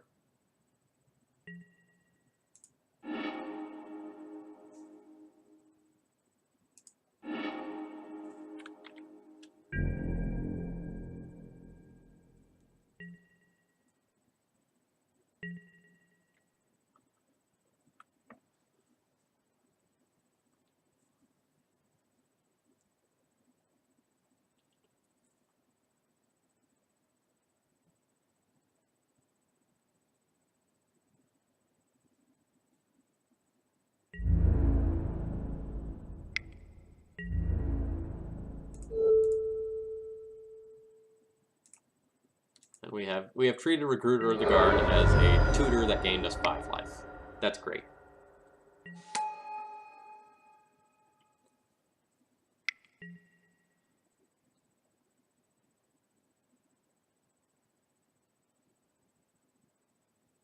Don't really know why my opponent chose to play the Deathrite Shaman before the Ponder, if they were going to Ponder no matter what.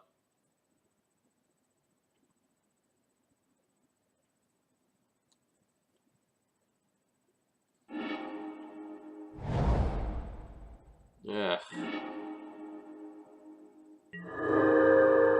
Alright, that's decent.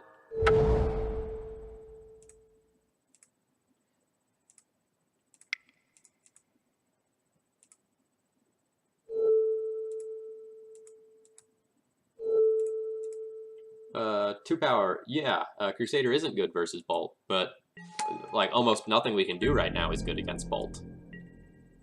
Like we have to play to our opponent not having a Bolt. Like there's nothing I can tutor for that's going to be better against Bolt than Crusader is going to be here.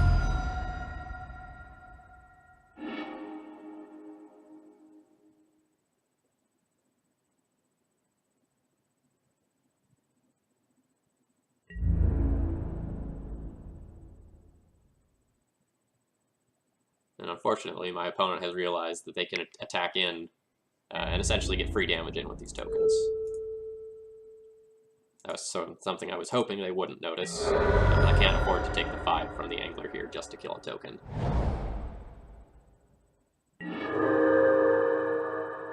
Alright, so it's not a bad draw. That buys some time.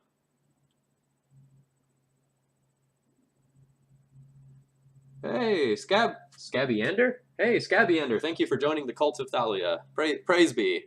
I'm working on the whole subscription package. I have someone who is going to be making an emote for me. It's not quite done yet. They won't be able to start making it for about a week, but that is something that is coming. Spell Pierce is savage.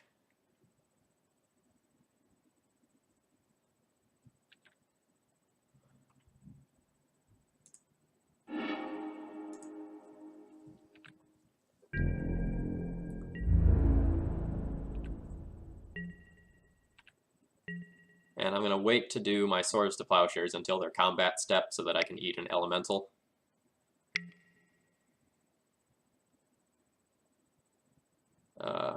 This Deathrite Shaman is problematic.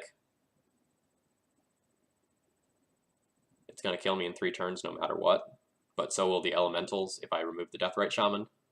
So I'm going to make my opponent keep committing the mana to the Deathrite Shaman.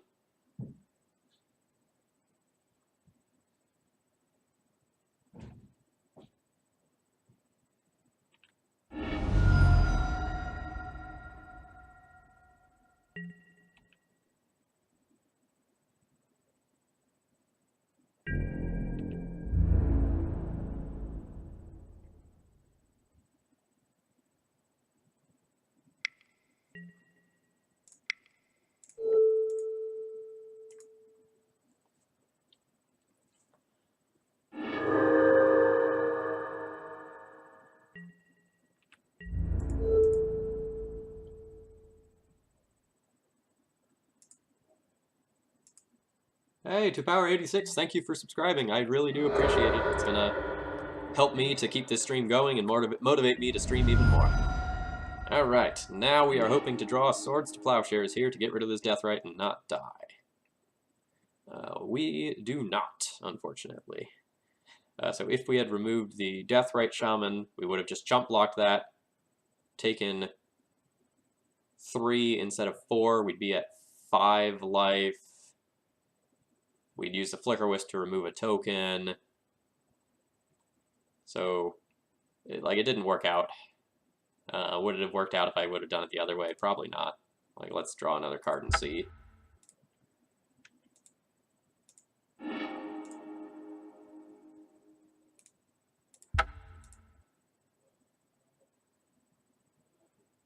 So I need to hit begin cycle. Okay. Alright, so we played against Grixis Delver. We were on the play, and we lost. Very, very narrowly. So game one, we sort of got knocked off balance.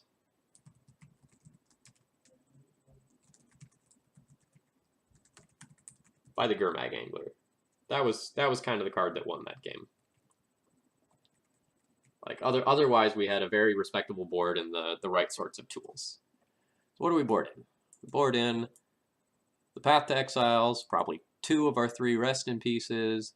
The Council Judgments are pretty great, and like before, we'll board out our Revokers, out our Recruiters, out our Prelate, and then we shaved 1 other card before. I believe we shaved Crusader number 4 before. That's pretty reasonable. We'll go ahead and run that back again.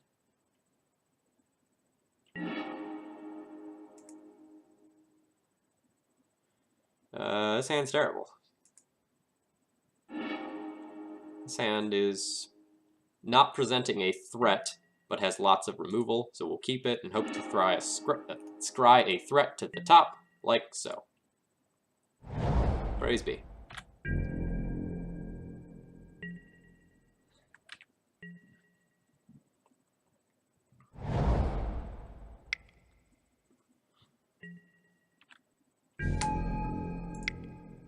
And I use Swords to Plowshares on small threats first if I have both Swords and Path available. Because like if I Path the Gurmag Angler and don't give my opponent 5 life, that's awesome.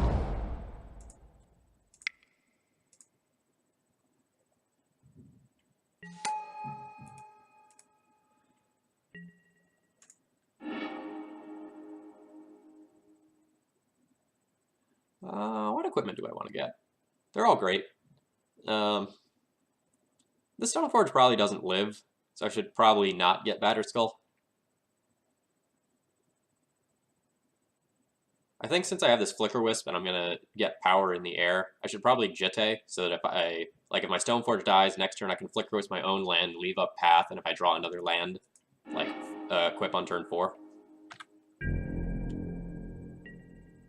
Getting the Prelate counter didn't help, but I'm not sure if it would have been enough to stick. It would have been closer for sure. Yeah, I agree with that. Right. Thankfully, I mean, I was in baseball Thursday. Cabal Therapy for me for the Jitte, you say? Well, that's going to mean this Flicker Wisp is going to get some sick value, so I accept.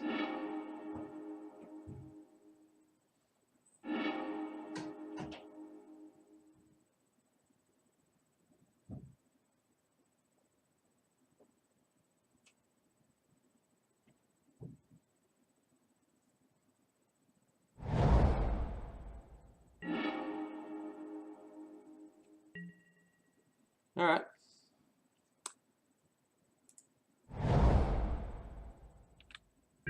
We can do this the slow way.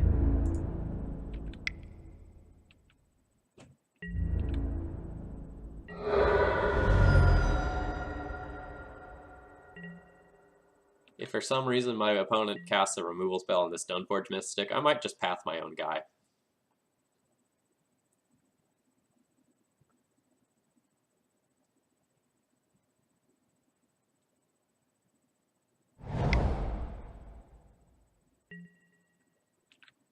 Deathrat Shaman, you say? That's fine.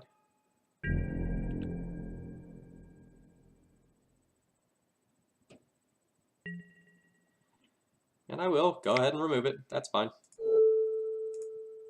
Like, I don't want to let my opponent start clocking me with that. In addition, it stops my Stoneforge from attacking, which, while not the best clock, is fine.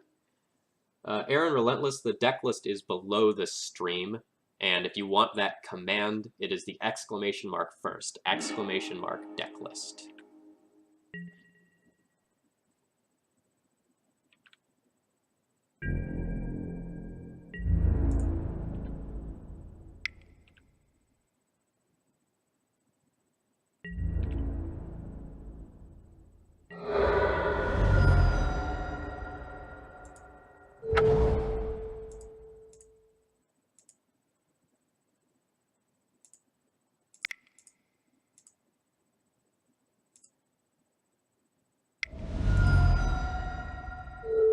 And Aaron Relentless, I sent you a message on the source a week or so ago. I don't know if you've seen that yet. But if you haven't, check it out. No hurry on that.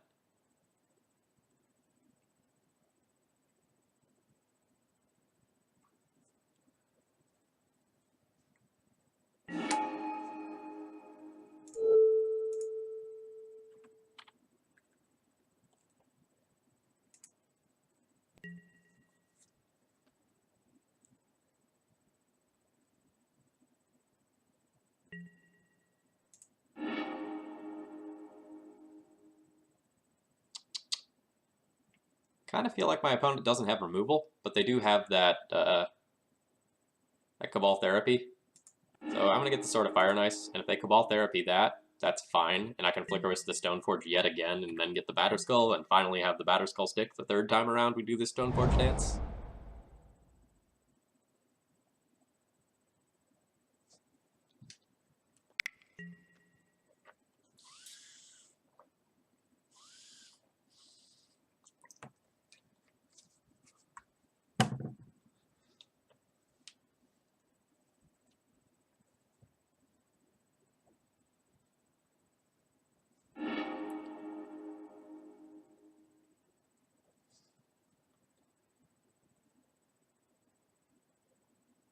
My opponent did not shuffle with their Ponder, so they like something from it.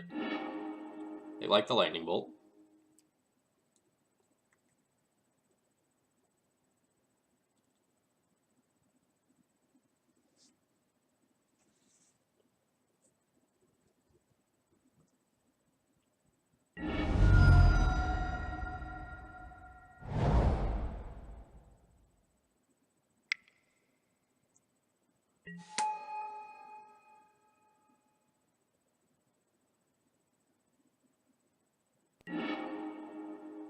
Ooh, they have valued my sword enough that they will sacrifice their Deathrite Shaman for me to not have that. And this is actually fine by me, in all honesty. Because I'm going to have 6 power in play this turn to clock my opponent, and I'll have him dead in 3 turns.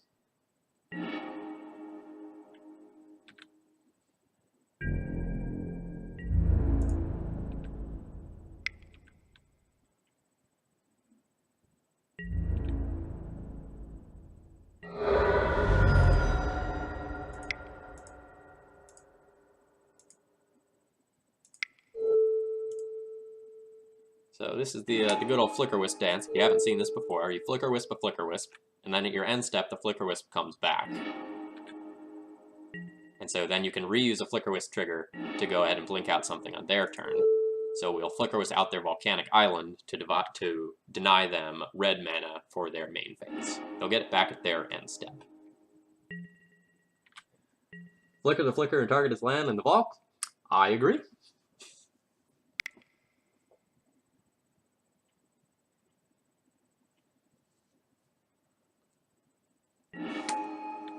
Alright, my opponent gets a Gurmag Angler. Good for them.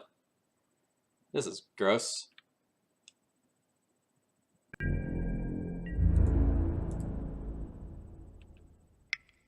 Hey Bentley, thanks for joining. We are currently playing against Grixis Delver, and they're not in good shape.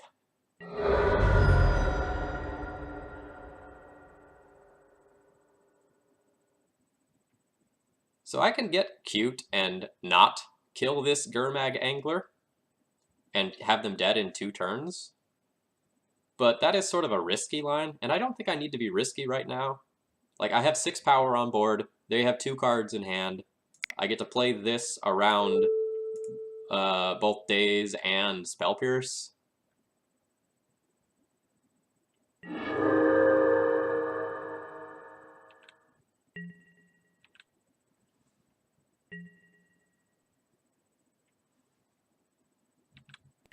So I have one vote for not kill Angler.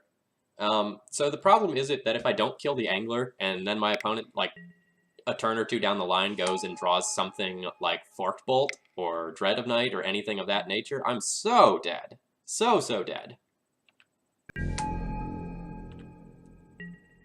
Do I want to kill this Delver or the Young Peasy? I think I want to kill the Delver. The Delver can flip and block in the air, and I think that's what I care about. Puts my opponent up to 15, 6, 12, still a 3-turn clock.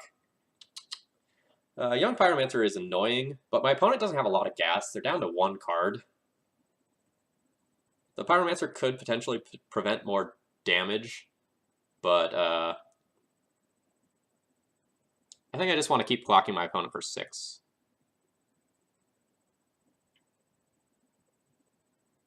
And I will pay the 1 life to do so, in case I draw a 3-drop on my turn. Hey Phil, love your Legacy content. Glad I could finally catch one of your streams. Great. I'm very happy to have you here. This is sort of the weird middle of the workday stream that probably won't usually happen. I got yet another snow day. Not complaining, it's just something that occurred. I kind of want to cash in this Horizon Canopy for a card. Because if I redraw a land, I can just redeploy that land right now. And the Vial will let me cast future 3-drops, but not play around days. It's close. I think I'll draw the card now, see if I draw another land. Doesn't play around a Probe plus a Therapy, though, which might be relevant. If my opponent wastelands me, tough. My most common draw is land here, so I'm going to go ahead and do it now.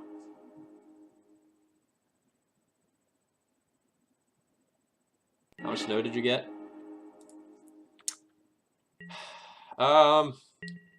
3 inches is probably about right. I didn't go outside to check, but based on what I could see on the deck and the cars and stuff, 3 inches is about right. For anyone from somewhere reasonable, like say the Midwest, 3 inches is nothing. But in Virginia, where we're not prepared for snow, we don't have the resources for it, 3 inches is pretty rough.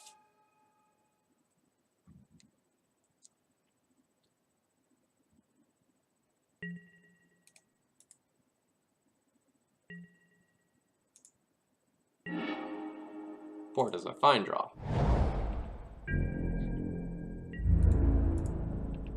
This decreases the chance of our opponent going and doing something like, you know, say, fork bolting both of these Flicker Wisps and us losing the game.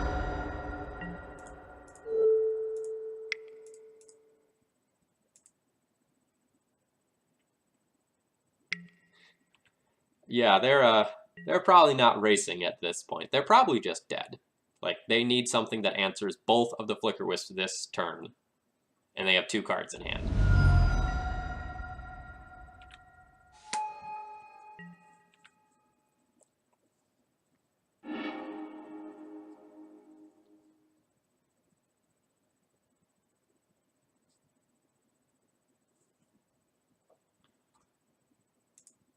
Sure, I didn't do the math to see, like, how many Young Pyromancer tokens they would need in order to, like, beat my board of double Wisp. But I still do think that I don't want to trade with the Delver if it flips. And I think I just want to pressure them in the air. So I think removing the Delver is right. Phil, what's your opinion on Horizon Canopy over a 10th land? Well, I don't really like Horizon Canopy. As you can see in that match, it's kind of an awkward card. But I'm playing it as my 23rd and a half land here. If you take a look here, I'm on a 24 land build rather than the traditional 23. All right, so we were on the play there, and we won. And so game 2, we win with double Flicker Wisp.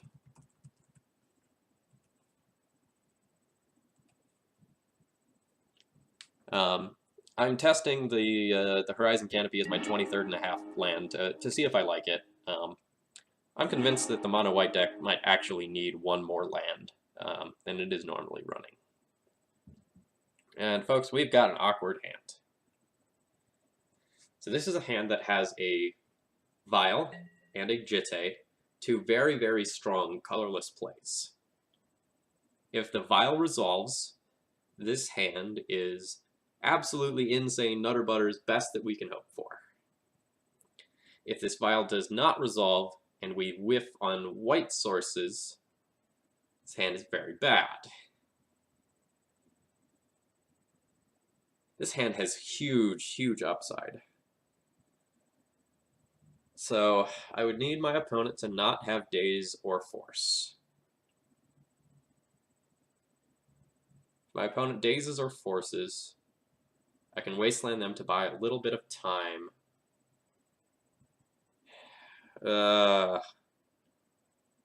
This should probably be a mulligan.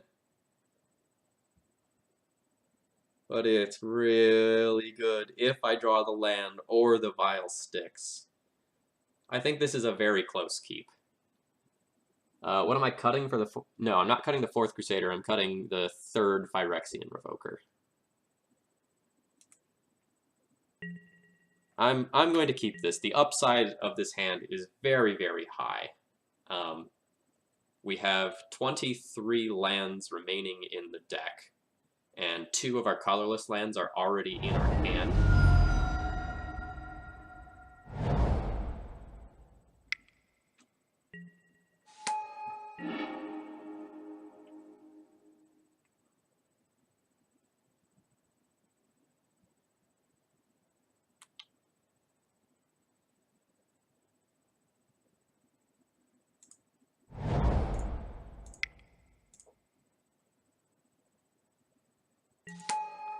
Alright, the vial resolved, so that's great. That's a Grixis Delver and a D&T player killing the Delver was the correct line. Then you shared an image. Oh, I can't get to that image.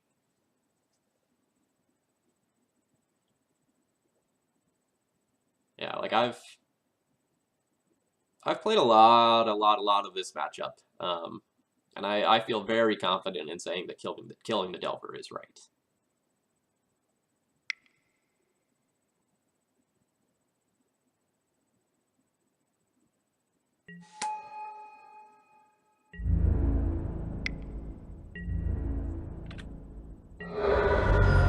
Alright, the vial stuck around for a turn. This is even better for us. I'm not going to wasteland into my opponent's Deathrite Shaman, even though denying them some mana could be really good since they have this young Pyromancer.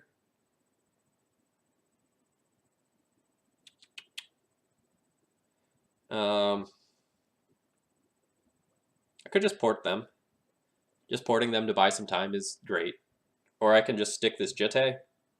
I kind of like just trying to jam the Jitte here, because if my opponent has something like, say, a Smash to Smithereens or some other single-target artifact removal, they'll point at the Jitte rather than the Vial, and we need this Vial to stay in play.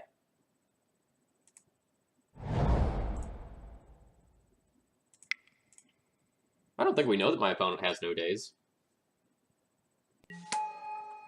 I don't think that's a safe assumption. Like, my opponent's on the play of this game. Why wouldn't they have days in their deck?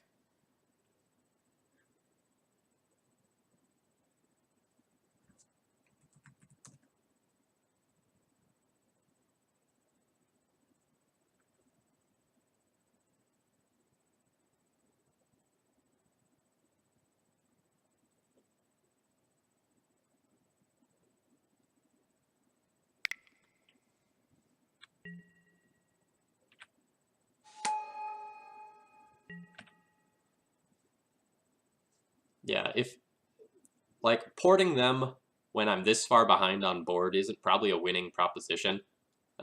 Like, if I port them, they haven't had an opportunity to cast a Brainstorm yet, so they probably just cast a Brainstorm.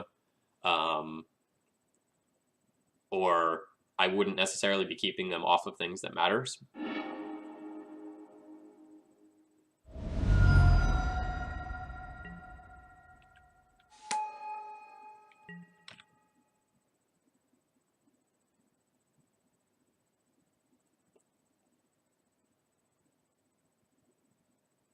Oh, you mean that based on the context of this game, he wouldn't have had days. Sure, days would have had to have been the draw for his turn, or something that he got off the ponder.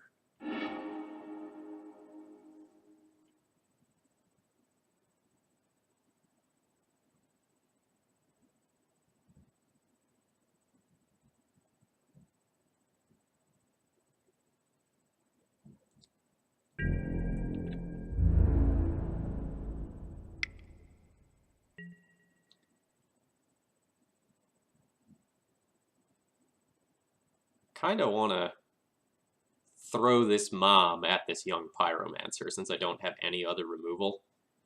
I think my opponent has a lightning bolt. So I think the mom's going to die either way. I'm going to put this mom in and see if he lets me go to blocks. He does let me go to blocks. That's interesting.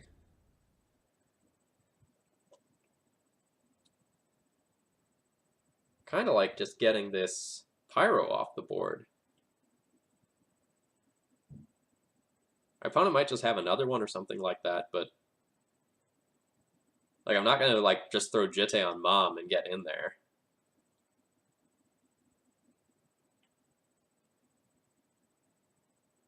Yeah, I'm gonna treat this mom as just a removal spell on pyro.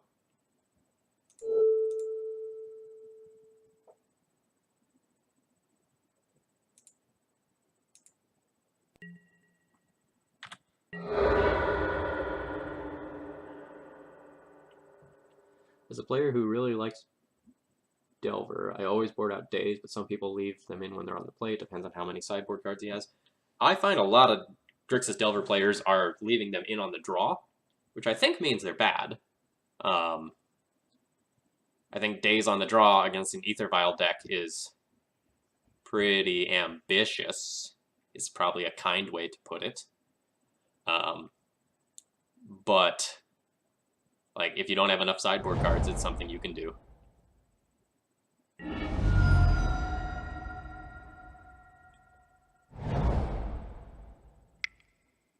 Oh, please don't be Cabal Therapy. Okay, good. Because if my opponent Cabal Therapies me, they can get both Stoneforges and both Crusaders, and that would be devastating. Alright, land is a pretty sweet draw. I don't mind that at all.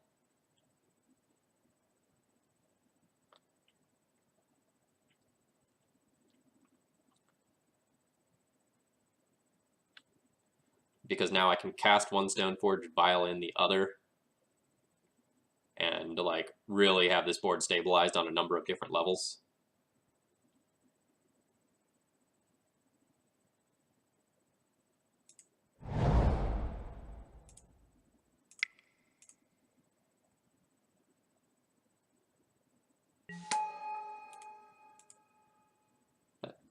That's the kind of play that's probably right, but I never end up making. I overvalue mom too much, I think.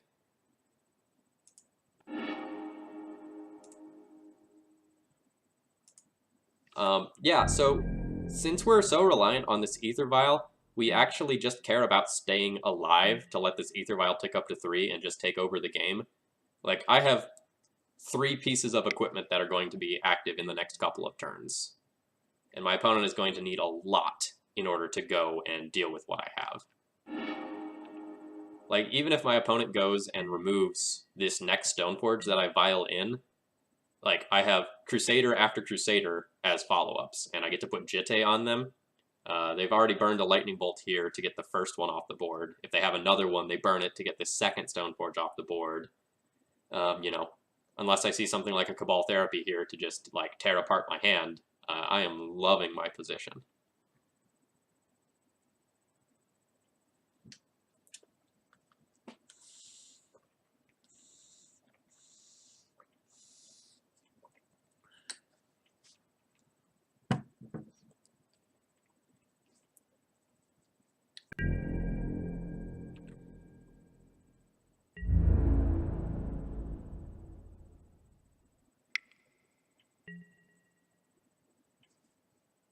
I'll bite.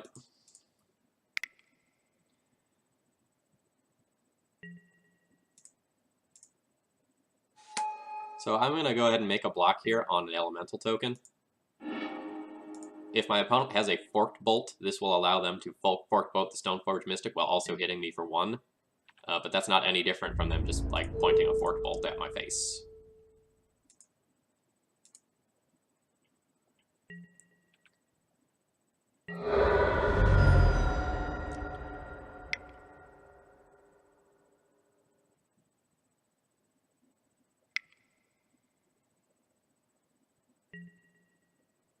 Ooh, is it Satacaster? Okay, sure.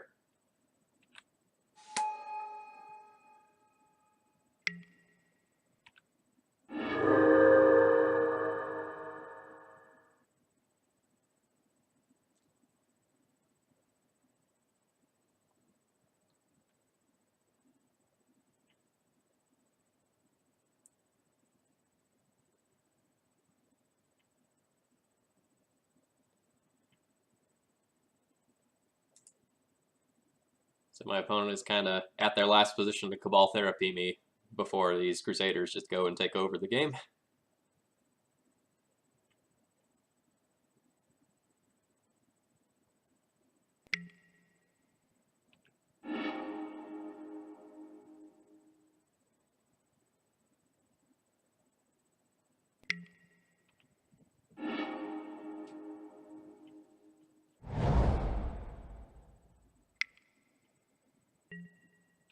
Alright. True name is decent versus my board.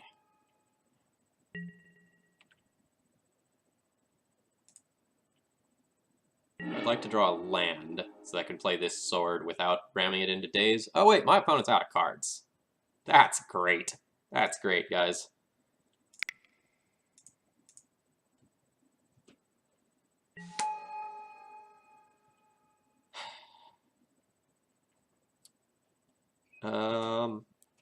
I'm going to put this Crusader into play right now in order to play around my opponent doing something stupid like stifling this Ether Vial activation.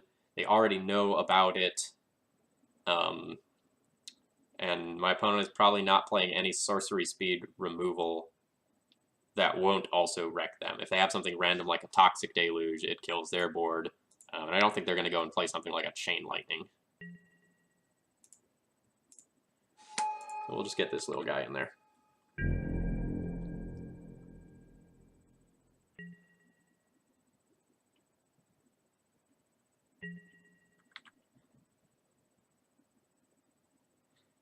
So what am I worried about from my opponent?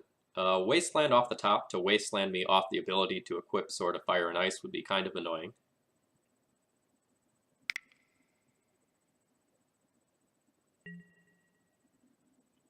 Sure.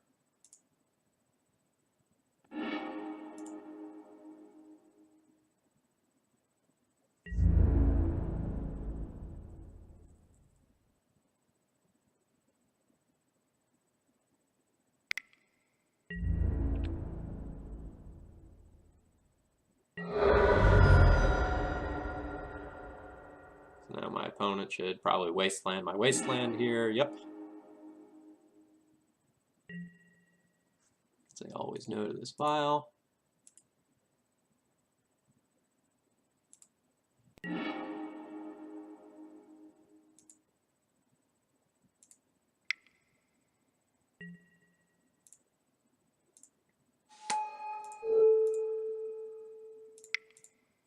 Our Crusader is now protected from Lightning Bolt and black removal, other than another Edict.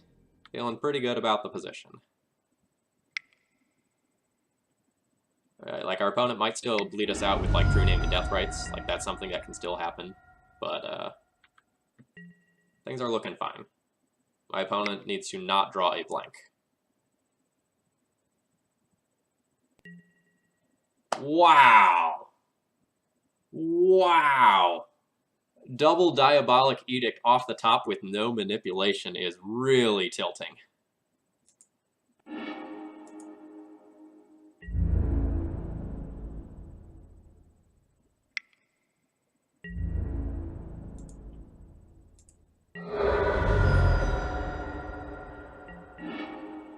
That was some shit, chat. Not gonna lie to you there. Oh my god.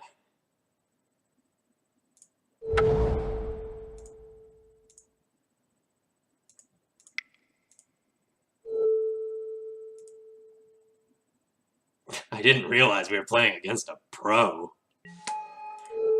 Let's see if my opponent misses the fact that they can kill this mom in response to this equip. Nope, they did not miss that. They didn't miss that, chat.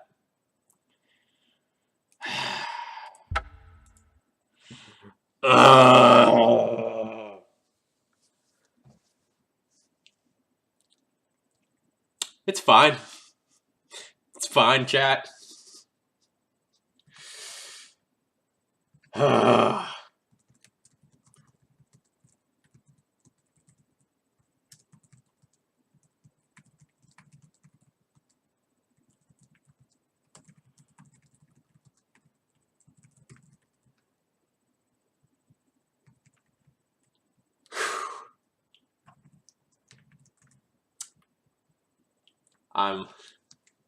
I'm not thrilled about that. That's a feel bad moment. I'm gonna take a second to go ahead and pull this deck list up and leave this here. And I'm gonna take a second to just kind of de-tilt and use the restroom and to refill my water bottle before playing out the last round of that league. That was super frustrating. Like we played around Bolt there by equipping. We played around Forked Bolt. It had to be Diabolic Edict there, and we lost to it. That's frustrating.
All right.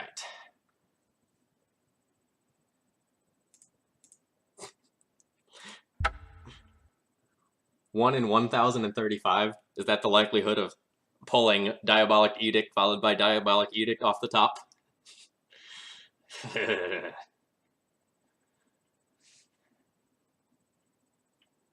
So to be fair, you know, the first Crusader could have been answered with something like a lightning bolt. Why am I playing an Elspeth? To try it out. Some people have suggested that it's really, really good with Crusader. Like, it can be a 2-turn clock with a Crusader on its own, which is kind of sweet. Alright, we are playing against Rebellium. We have no data on this player, so we will keep a reasonable hand. This is my first league that I'm playing with the Elspeth. I have played it previously and been unimpressed by it, but I want to give it another shot. Alright, we have a fine hand against Burn. We're going to get to Swords to Plowshares, this Goblin Guide, and follow it up with Athalia. And my opponent gives us a card.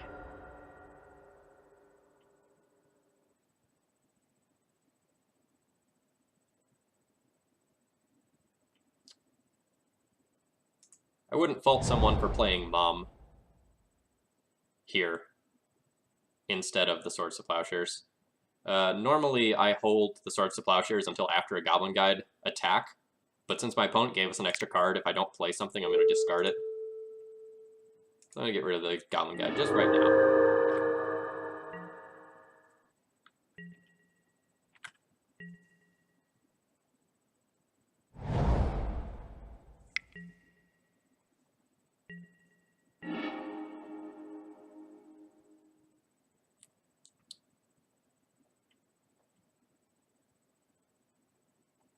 What do I want to do?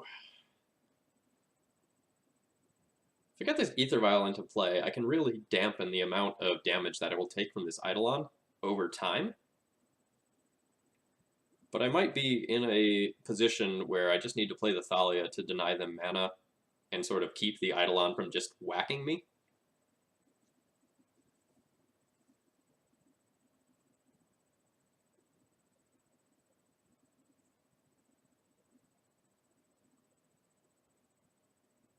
Like if I play this Ether Vial now, I take 2. I'll take 2 more off the Eidolon.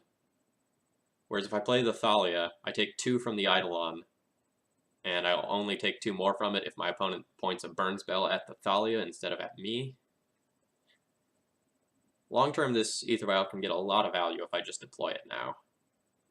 But it might mean that I just take 3 burn spells to the face this turn, and I am in very close danger of dying. The Aether Vial plus Mom on the following turn can invalidate further damage from the Eidolon on the battlefield front, so I think I'm okay with just deploying the Aether Vial here, even though it's slightly awkward. If my opponent follows up with something like another Eidolon, I absolutely want to have this vial in play.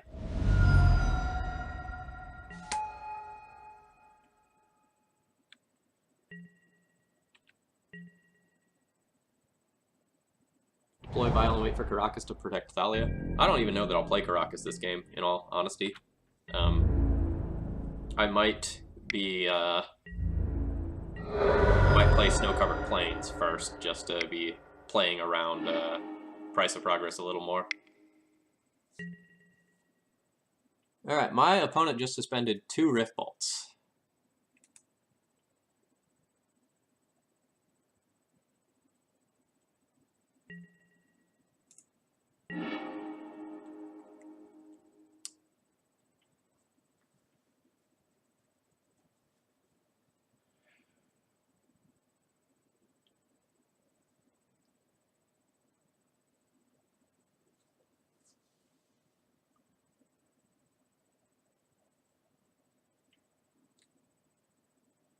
On the list of things that are awkward, this turn is pretty far up there. Because I would love to Swords to Plowshares the Eidolon, and then deploy this Thalia, but if I do so, I can't protect it from the 2 Rift Bolts that are suspended. So I think this is going to be a sort of awkward turn of play Snow-Covered Plains, pass, let them take 4 damage from Rift Bolting me, then Swords the Eidolon, put in Mom off Vial, put in Thalia off of Vial, hard cast Flicker Wisp on my following turn, and then I'll have a Karakas up to protect the Thalia from other stuff.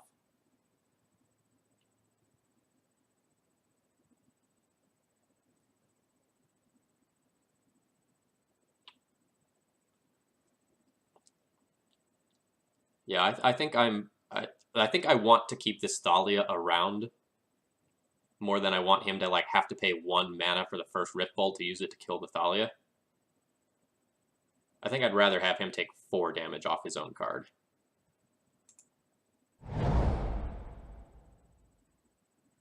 So I can't play Thalia. Like, I'll take 4 from the Eidolon if I do that. I only want to take 2 from the Eidolon.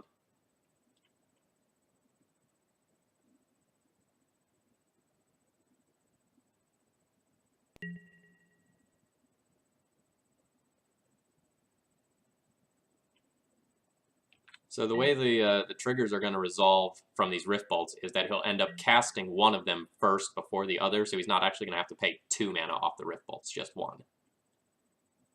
If I took the Thalia line.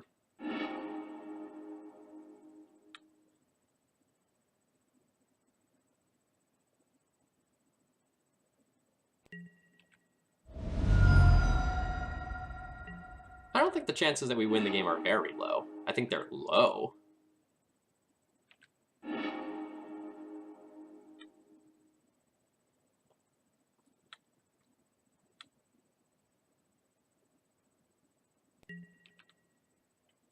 Like, it's very possible that my opponent has a couple of duds in hand or a couple of cards that I can just answer with my current board.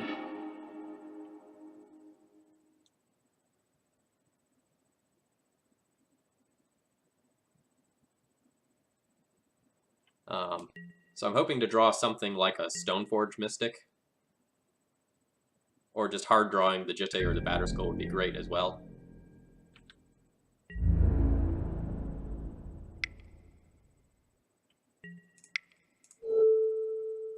Sort of unfortunate that, like, pointing this at the Eidolon means that we go down to 6 and you're dead to 2 Bolt effects.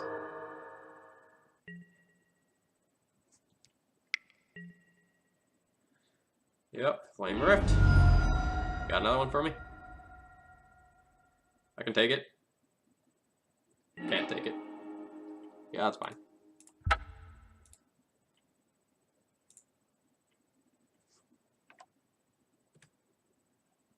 Alright, so we're playing against Burn.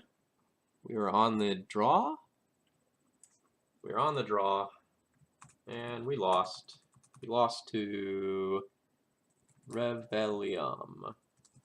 So game 1, we were essentially a turn behind.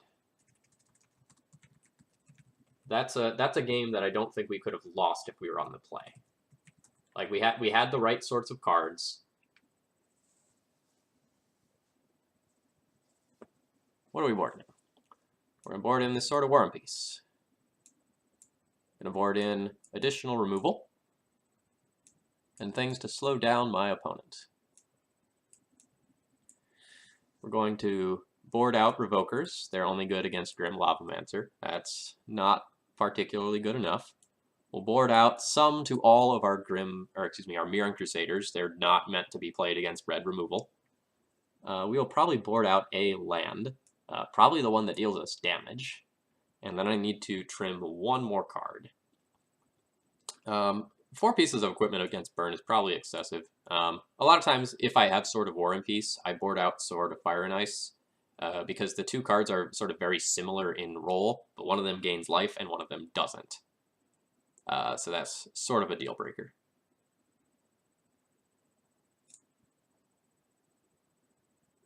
Yeah, like our hand was very, very awkward against theirs.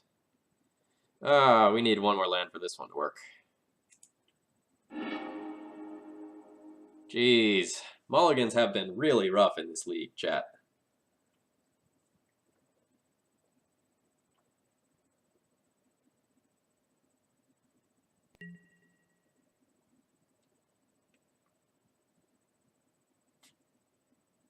Well, I'm gonna keep it, but it's not good.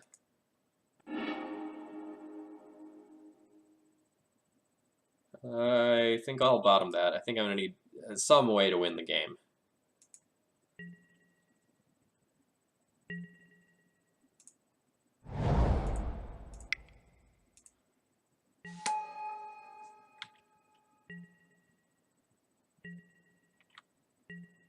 Yeah, Aaron Rollins, I agree that this is a bad hand. If you're talking about the 6.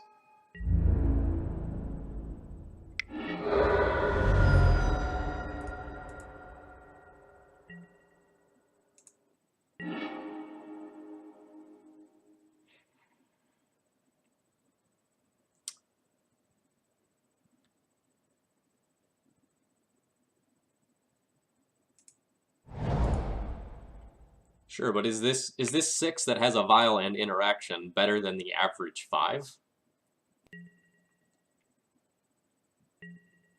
Like, I have a Council Judgment for if my opponent plays a Sulfuric Vortex. I have a Source of Plowshares for their first creature. I have an Ether Vial so that I can deploy anything around an Eidolon, if that's something that needs to happen.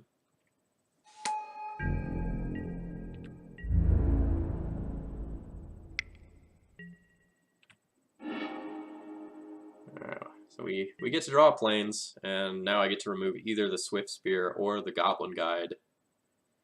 I actually kind of want to remove the Swift Spear, because if I draw something that has 2 toughness, my Goblin Guide can like safely trade with it, whereas the Swift Spear I can't safely trade with if I draw something like a Thalia. Again, awkward, but I think I'm going to go ahead and remove this.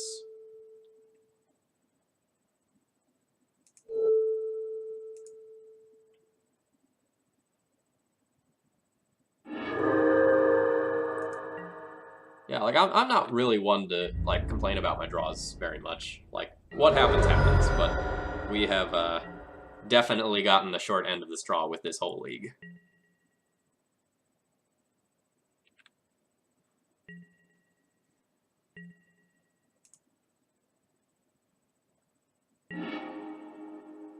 Alright. Canonist is a fine draw. Do I want to use this Council's Judgment to get rid of the Goblin Guide? That's not great. But it would let my Canonists stick around.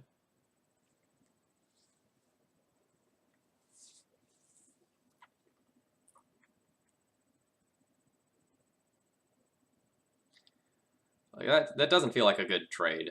And I haven't given my opponent a chance to cast the Sulfuric Vortex yet. So I sort of want to just port my opponent for a turn and see what happens.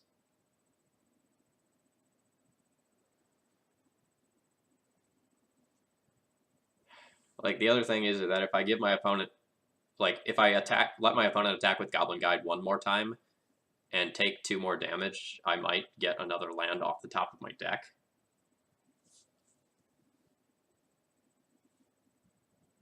Like, it's just a question of how much I value the 2 life. Sort of the issue is that if I port my opponent, I don't give them a chance to actually play a Sulfuric Vortex either. I don't know that I want to, like, do I want to trade the Canonist for the Guide, though? Like, that's a real question.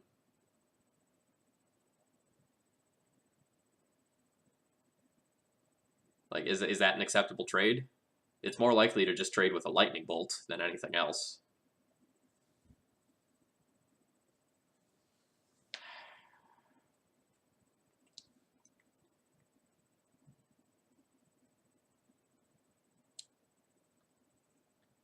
If my opponent casts something pre-combat like a Swift Spear, then I can Violin the Canonist in response, and then the Canonist gets to stick around for a turn. If I draw equipment, then it's great having the Canonist around, but the Canonist will probably eat it to a piece of instant speed removal on my turn. Which, again, we're in this super awkward position.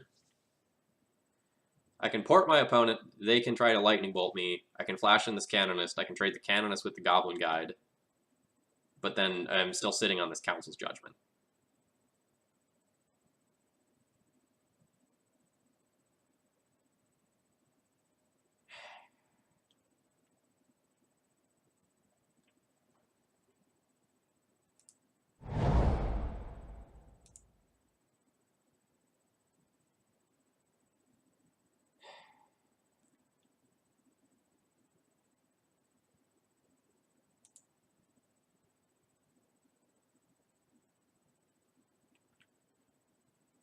I don't know what's right here, being perfectly honest. I'm going to hold the Council's Judgment for a little while. I'm a little scared of a Sulfuric Vortex, and I know I'm not going to give them the opportunity to play it by doing this, but, you know, I get a little information doing this.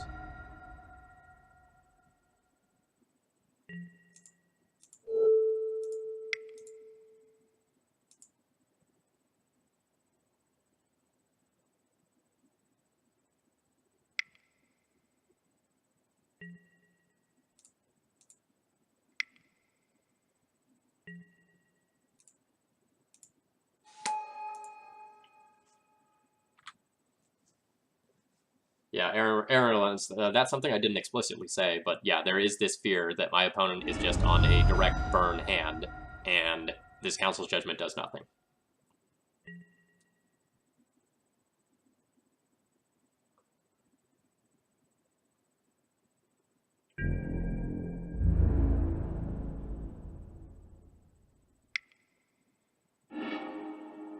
My opponent reveals a Path to Exile with their trigger. Which again is awkward, because that path can just answer the Goblin Guide, but I'll take 2 more damage from the Goblin Guide right now if I just take it.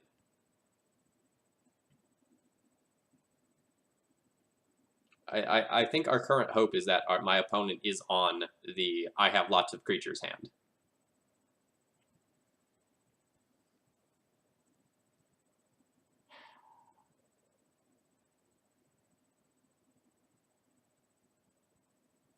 I value my 2 life. I will let the Canonists eat it and hope they play more creatures.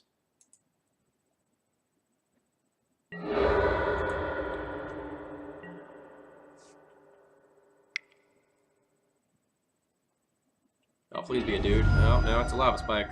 Oh, great.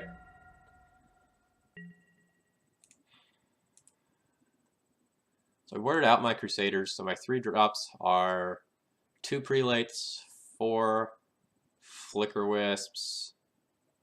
The 2 drops are Thalias and Stoneforges and 1 extra Canonist, so it's about the same ticking up or not ticking up.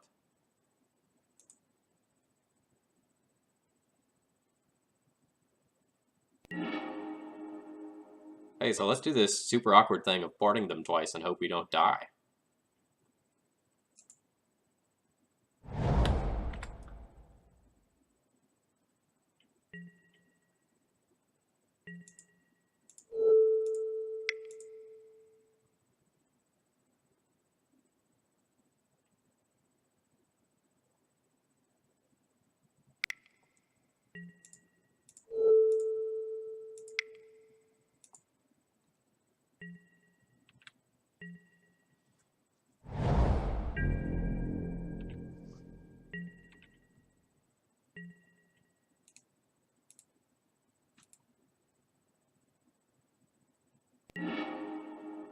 Alright, Flicker Wisp is decent. Not amazing, but decent. Since we're already taking 6 damage from Price of Progress anyway, I think I'm fine with playing another land. My opponent knows I'm on the mono-white build, so Price of Progress should not be in their deck.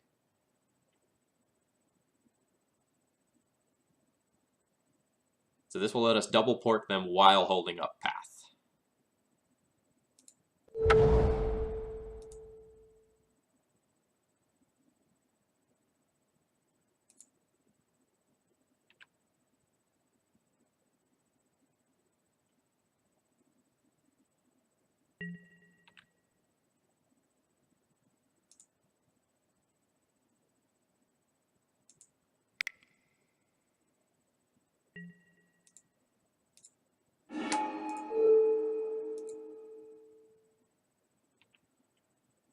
And again, we're going on like maximum mana denial here.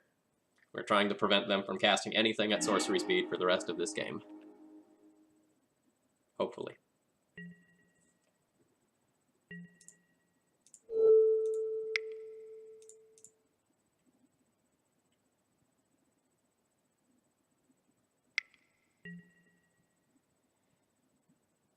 Alright, so Searing Blade and Searing Blood are different. It only deals the damage if the creature actually dies. So we will treat Path as healing salve here.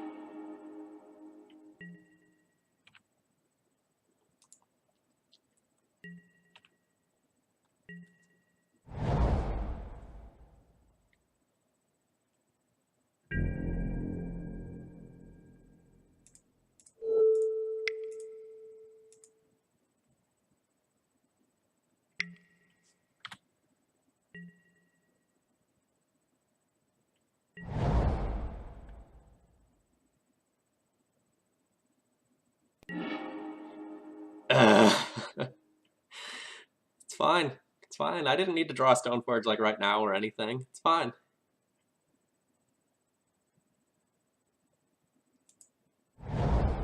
Yeah, the starting hand was really bad, and it has not been helped by our draws.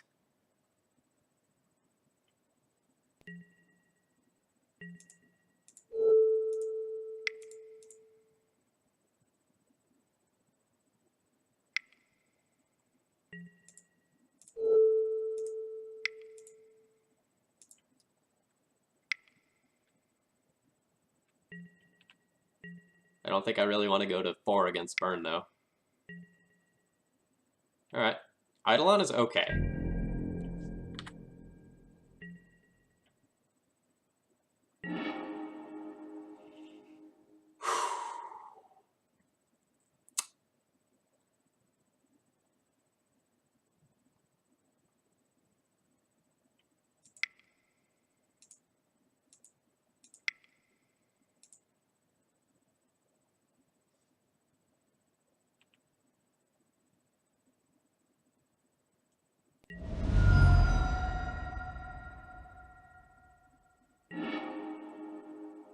since we're already super, super dead to Price of Progress, I'm just going to keep playing out lands. Pretty sure the line there is to counter judgment or own vial to send a message. No, it has to be a permanence I don't control that you vote for.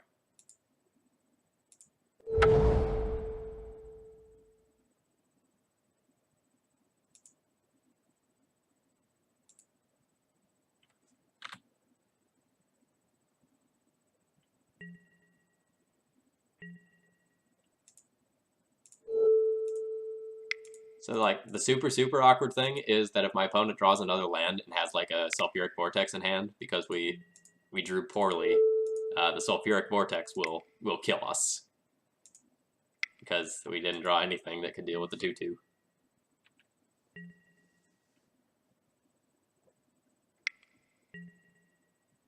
Alright, there's the Goblin Guide.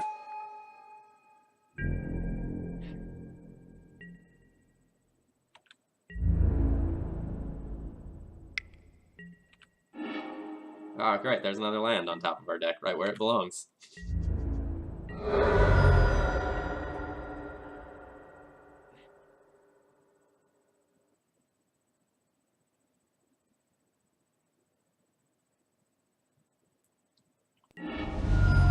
Alright.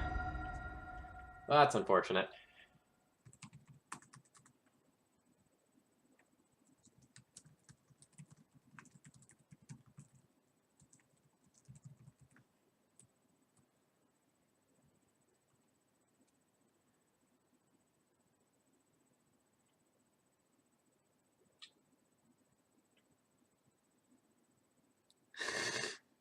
Draw another card. If it's a land, I'll sub.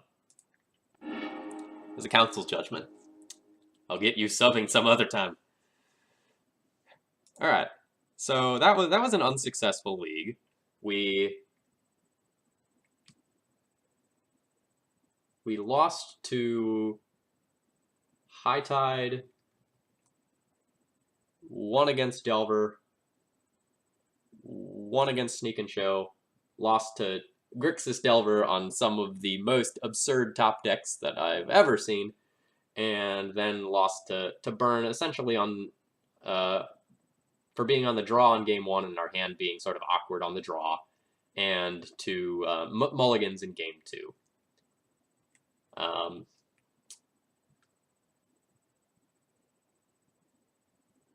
Burn is not so good a matchup anyway. Let me look at my data from last time around. I think it was fine with mono white.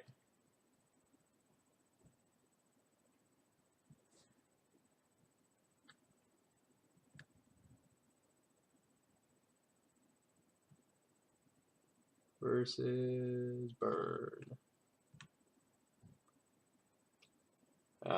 So last time I played mono white, I won both of my matches that I played against it. Like, it's a close matchup. It's closer to 50-50 than not. But yeah, it's not like it's an amazing matchup like Delver or anything like that. Burn isn't a good matchup if the pilot is good. Yeah, that's something that I actually write in my primer for the Burn matchup, is that, like, if you're playing against a good Burn opponent who doesn't go and miss points of damage, it makes a huge, huge difference, since usually this matchup is won on such narrow margins. Alright. So stream, what I'm going to do is I'm going to go ahead and stop the stream for about 30 seconds just to break this league into a new video, the league that I'm about to start, and then I'm going to go ahead and continue streaming. So I'm going to take a second to just stop the stream and change the stream name, but I'm not actually going anywhere. For those of you who are watching this on YouTube, thanks for watching. Feel free to watch the follow-up video.